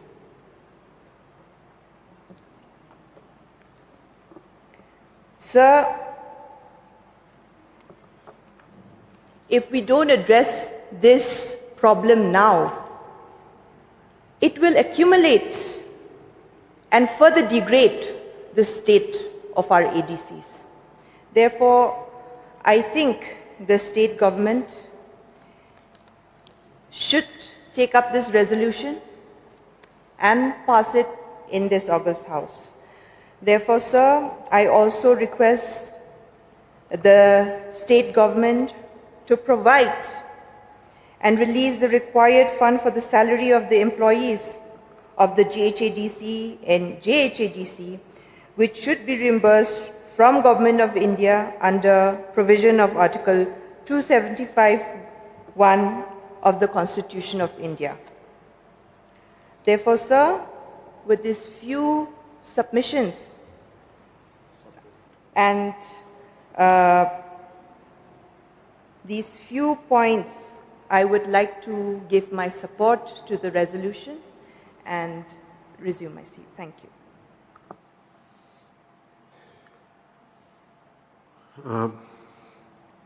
Now I will call the Minister in charge to reply, please.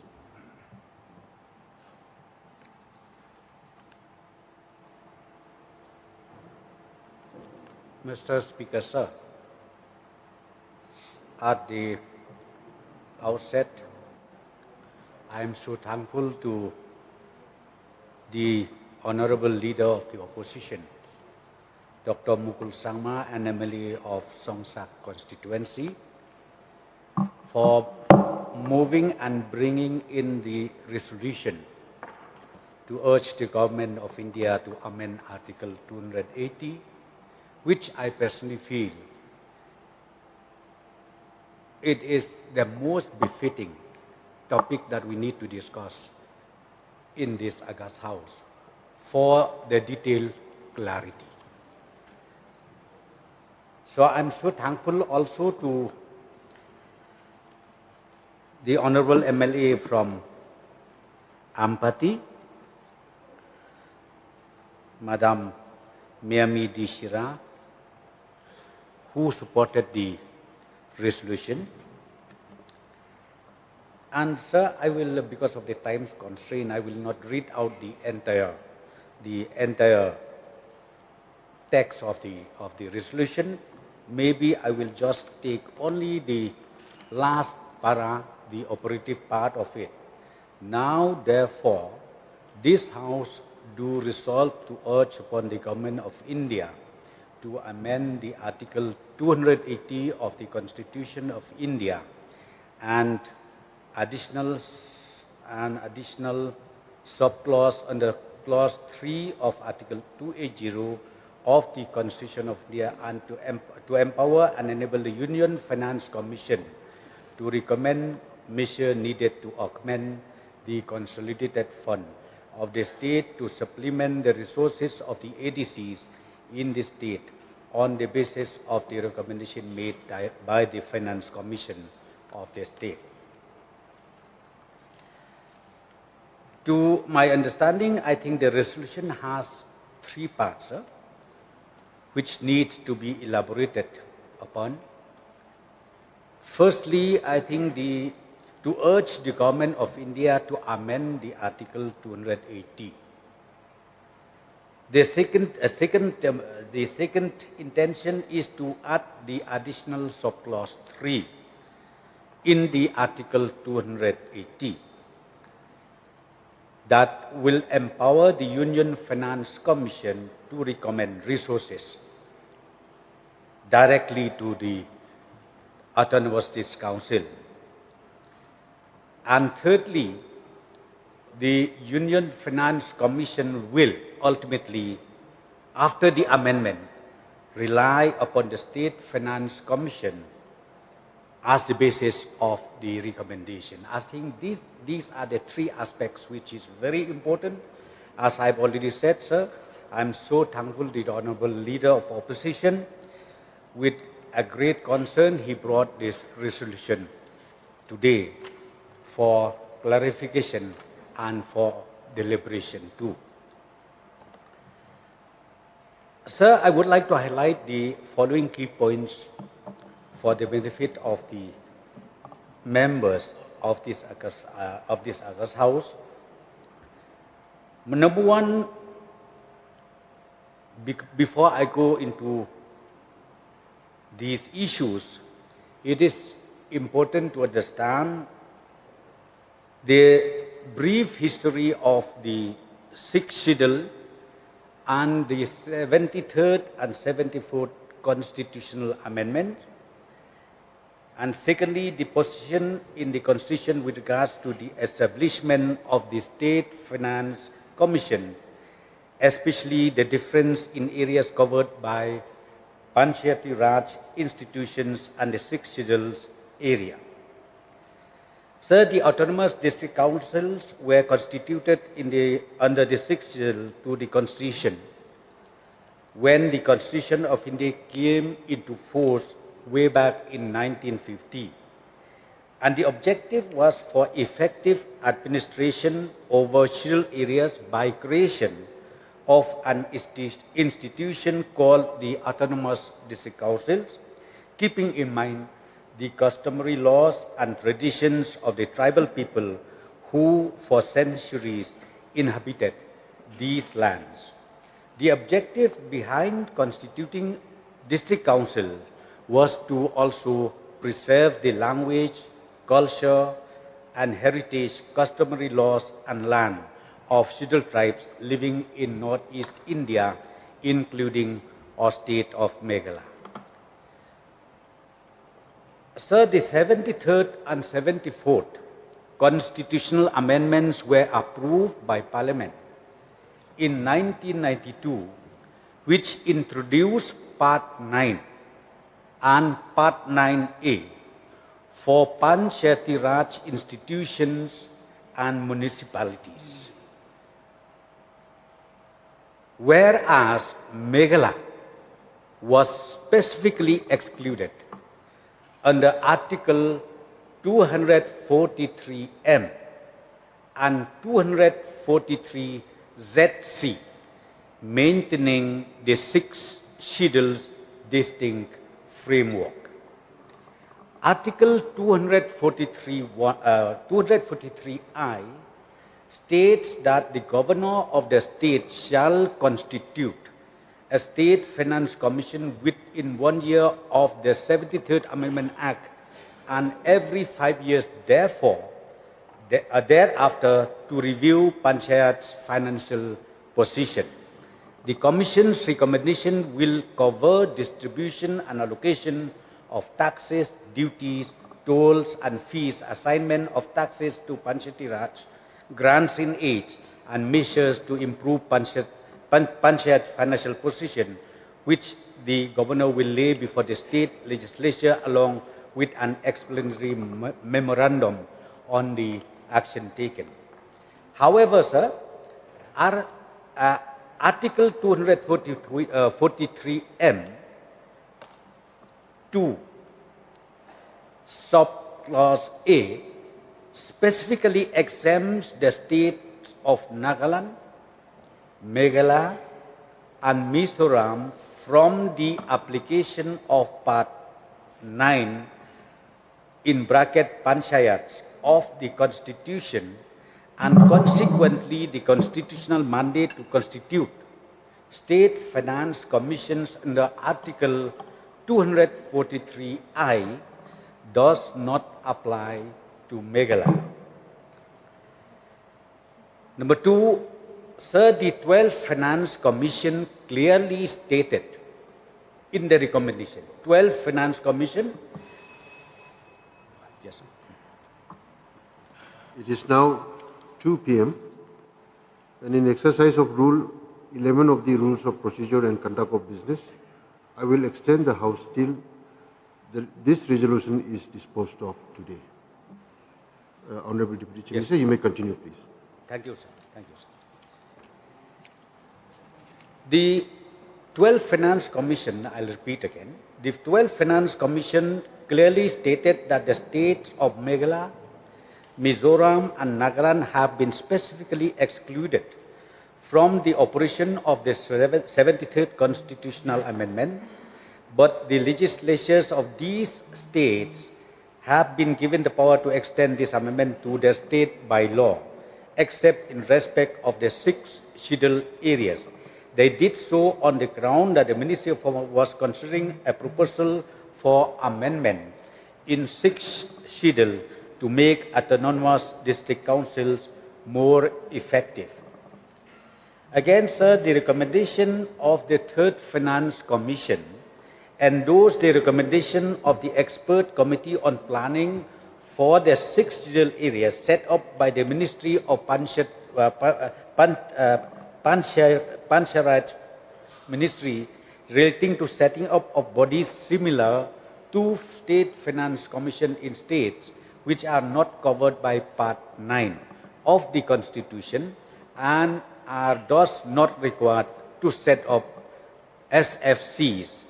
As recommended by them, the terms of reference of these state finance commissions like bodies may be patterned on the provision of Article 243I of the Constitution of India. Thirdly, sir, the 15th Finance Commission, in their last recommendation, recommended that all states which have no constituted State Finance Commission must constitute State Finance Commissions, act upon their recommendations, and laid the explanatory memorandum as to the action taken thereon before the state legislature on or before March 2024. After March 2024, no grant should be released to a state that has not complied with the constitutional provisions in respect of the State Finance Commissions and these conditions.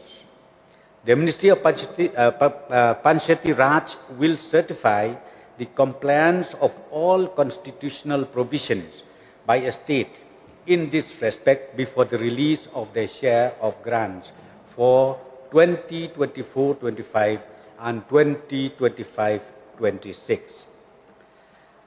However, sir, the state government has replied to the 15th Finance Commission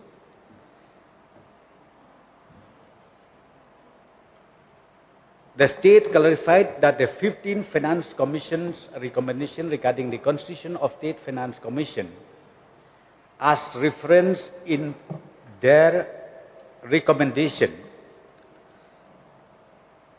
in para 7.57 and 7.58 of the Commission's report and para 5A3 of the operational guidelines apply only to states covered under Part 9 of the Constitution.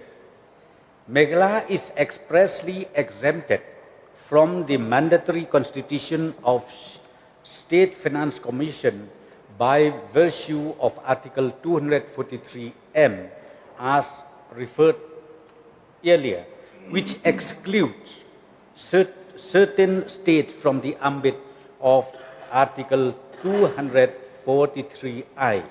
Consequently, there is no constitutional requirement for Meghalaya to constitute State Finance Commission under Article 243I, and the reference recommendation do not extend to the state. So, in view of the above reference, sir, the release of the Finance Commission recommendation is still in flow to the state government, and there is no stoppage till today.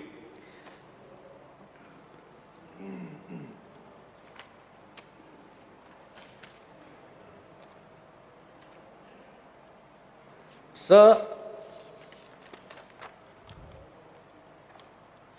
went next para, the Meghalaya State Finance Commission Act 2012, as rightly mentioned by the Honorable LO, Dr. Mukul Sangma, that time when he was also the Chief Minister, we have passed the Meghalaya State Finance Commission Act 2012.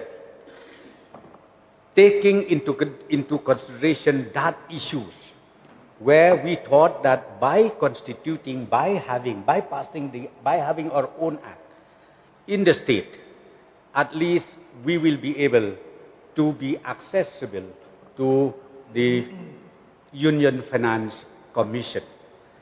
But as of today, sir, till today,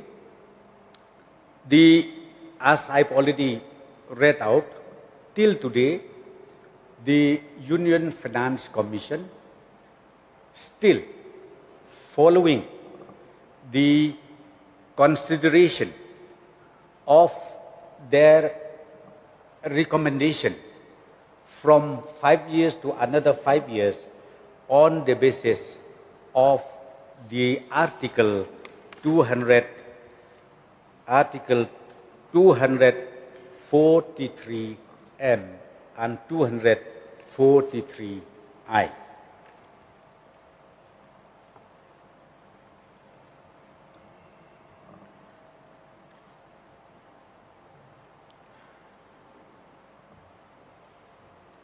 Mr. Speaker, sir, the Constitution 125th Amendment Bill 2019, it is coming step by step, and ultimately the government of India, because they have the intention to amend the 6th schedule, and in the name of 125th Amendment Bill 2019 was introduced in Rajya Sabha. It is specifically in the year 2019. In the year 2019, it was introduced, I think to be specific, the bill was introduced in Rajya Sabha on February 6, 2019, and it is specifically with the intention to the empowerment, the autonomous district councils, and also to fulfill the mandate of the tax settlement agreement. The government of India introduced their bill, which is till today lying with the parliament.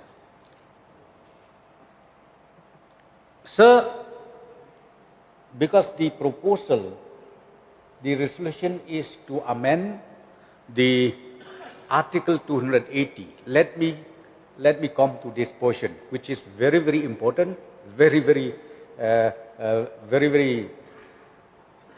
I should say, the bone contention of the proposed amendment by the government of India.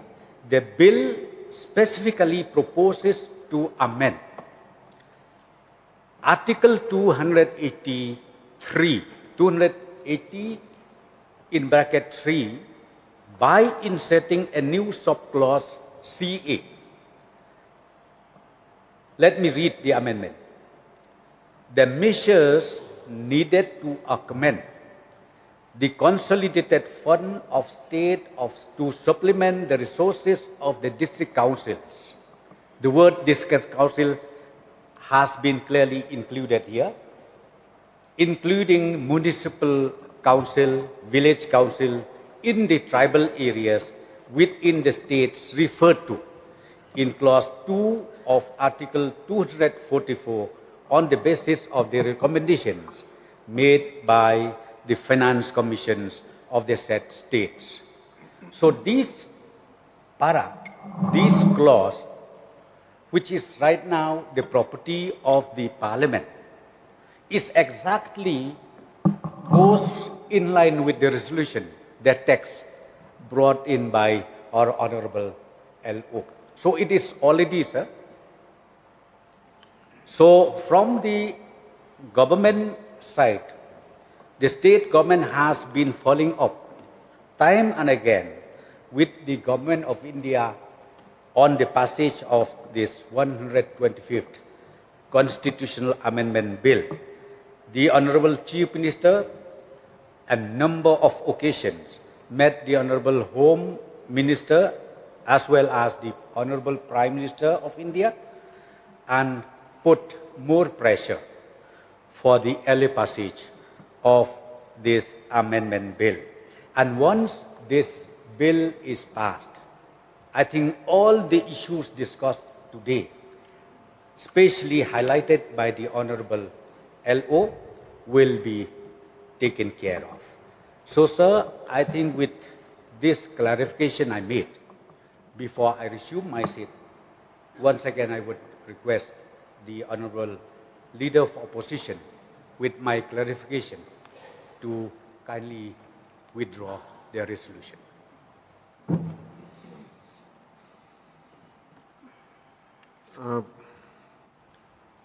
Can I know the mind of the Honorable LO, the mover of this resolution, whether he will withdraw his resolution or not? Thank you, Mr. Speaker, sir. Before I express my mind to withdraw, I would like to, at the very outset, thank the Honorable Deputy CM very, very profusely for his power of comprehension of this problem, which is a reality and which we need to overcome. Now, we have to weaponize the available commitments of Government of India to achieve this at the earliest. Honorable Deputy CM is aware of one letter which was sent to State Government of Meghalaya, informing that the Government of India is already contemplating to give effect, to take up the amendment of the Constitution of India in respect to the 6th schedule of the Constitution of India, in sync with to give effect to the objectives of the tax settlement agreement between the three signatories, Union Government, the State Government, and the then pre-disbanded ANBC. Now signed on 24th of September 2014 at New Delhi in presence of Sri Rajnath Singh, Honorable Union Home Minister, Sri Kiran Rijiju, Honorable Minister of State Home, Dr. Mukul M. Sangma, Honorable Chief Minister of Meghalaya, and Mrs. Rosan Wardry, Honorable Home Minister of Meghalaya. This is a collective intent which must be revered in as far as this tax settlement is concerned. And precisely to give effect to this intent, as has been formatted in this tax settlement agreement after exhaustive due diligence and discussion, now they have embarked upon the measure to amend the relevant provision of the 6th schedule of the Constitution of India.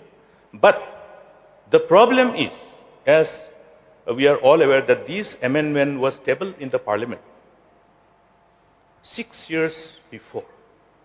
There's undue delay. Our people are suffering. Our people have been promised. This August House have witnessed this promise, and we have collectively expected. And Government of India also, because of our persistence in 2015-16, they wrote that letter. So I think we have to see that reasons for the delay. We can never take Parliament for granted. We never know how the Parliament will decide. If all the things are clubbed together, because in this proposed 125th amendment, all other provisions in relation to the need to give effect to the amendment of the 6th schedule of the Constitution of India also cover other ADCs. Therefore, the scope of debate and discussion has become too big, and therefore the delay. That is what I presume. I can take, as I have said, take the wisdom of the Parliament for granted. But then I think we have to take up this issue specifically in respect of the ADCs of Meghalaya. That is my submission. I think we should, because see, 6 years, we have the reasons to persuade.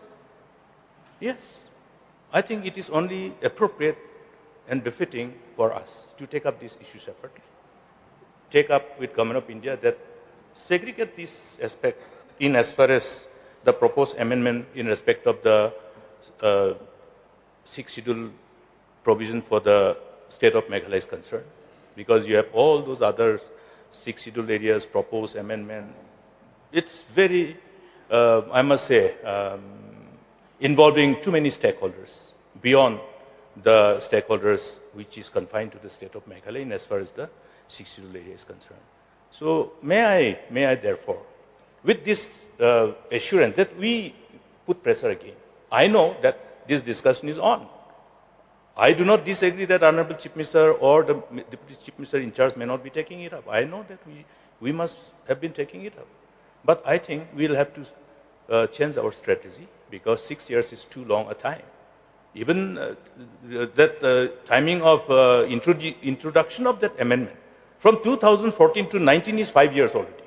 Then another 6 years. So therefore, my submission through you, Mr. Speaker, shall be that may we get the categorical assurance from the government to urge upon the Government of India with utmost seriousness, reflecting the kind of crisis that our ADCs are facing in absence of this amendment. I think it is only appropriate that the government should indicate. And another thing is that we can always, I know that sometimes it may be considered as illogical or a precedence, but sometimes, as I have said, when we are confronted with challenges from which we need to come out, we'll have to find a way. How do we resolve that particular issue of enabling the ADCs to pay salary? I think government can pay some advance and always readjust it subsequently. We have tried earlier. We have paid advance. Even the salaries, even the pension for the MDCs, retired MDCs, we have paid in advance. So now we, as Government of India once told us after that increase of the quantum of the transfer of your share of taxes based on that Finance Commission recommendation, increasing from 32% to 42%. They said you are flushed with money. So therefore, certain amount of money, I don't think it's a big amount. At least some relief can be done by way of advance, both for Gaurel's Autonomous District Council and Jaintia's Autonomous District Council.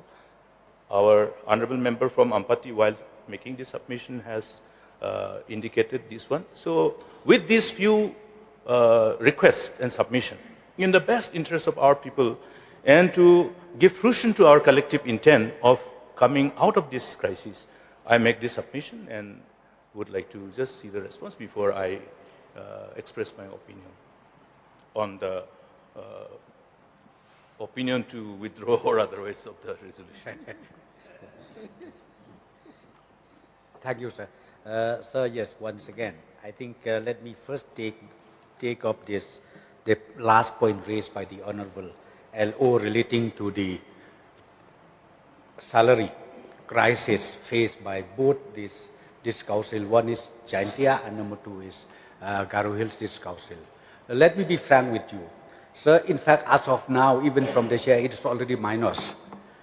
See, that's why, sir, I think the other day I've already replied. Why ultimately government seen the serious consequences if we just leave it like that? Why we said, why the Honorable Chief Minister that day said, we are willing to step in, bailing out the crisis. I think this is the issue where we are right now.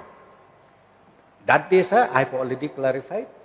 I said that don't worry, please don't have any kind of political agenda that we have from the government side, but really we are serious thinking about the welfare, about the livelihood of the employees of these two district councils, which is really very, very unfortunate. So, sir, I will not reply much on this because, as I said to you, we already constituted a committee, be it from the state level as well as to all the three district council, and now this subcommittee is now on the job. They already even started the meeting with the MDCs, with the stakeholders, even with the employees, and then we have kept that within 45 days, they need to submit a report. We are sincere enough about it, and we are so serious about it. Why we are so serious? Because even CM, he went up to the extent to say that from November, we would like to at least bail out something. So, sir, I will not elaborate much about this since we are waiting for the report from these two committees. So, as far as this issue, again, the amendment, 125th amendment, sir, I could see, though I'm not member of the parliament, but I could see, number one, I could see the seriousness of the government. Because when they introduced in 2019, immediately they refer this proposed amendment of 125th amendment to the standing parliamentary committee. And this standing parliamentary committee, they have already visited all the states. They visited all the states who has this council. And now, in the year 2021, they submitted even the report.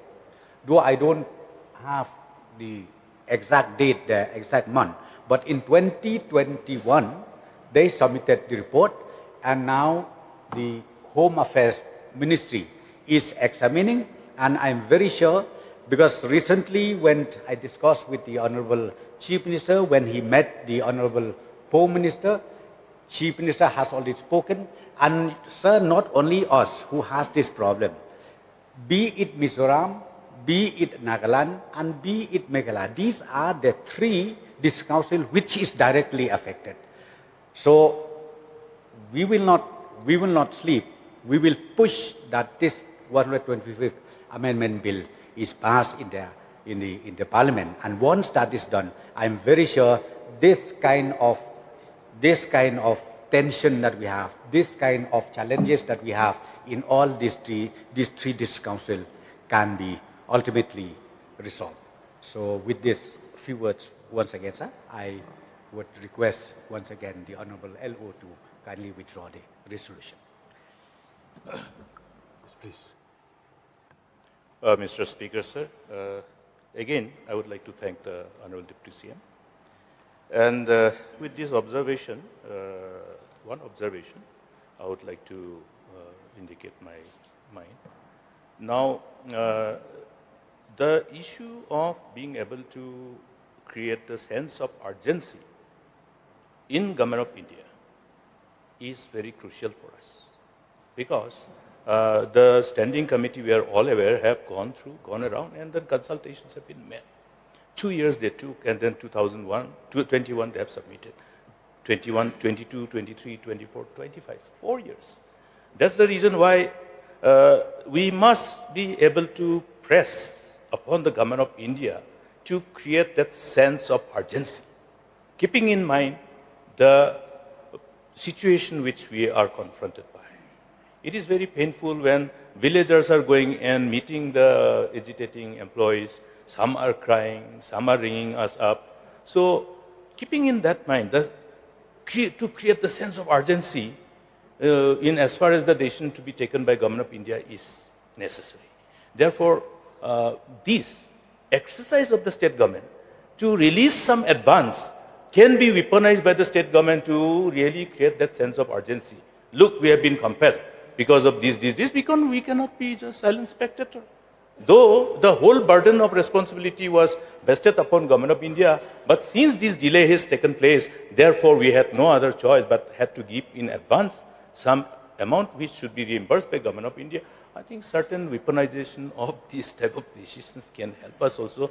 This is my submission, and it is up to your wisdom to take it or throw it, but I suggest this, and with these few words, I would like to withdraw this resolution, Mr. Speaker. I take the leave of the House to withdraw this resolution. Thank you.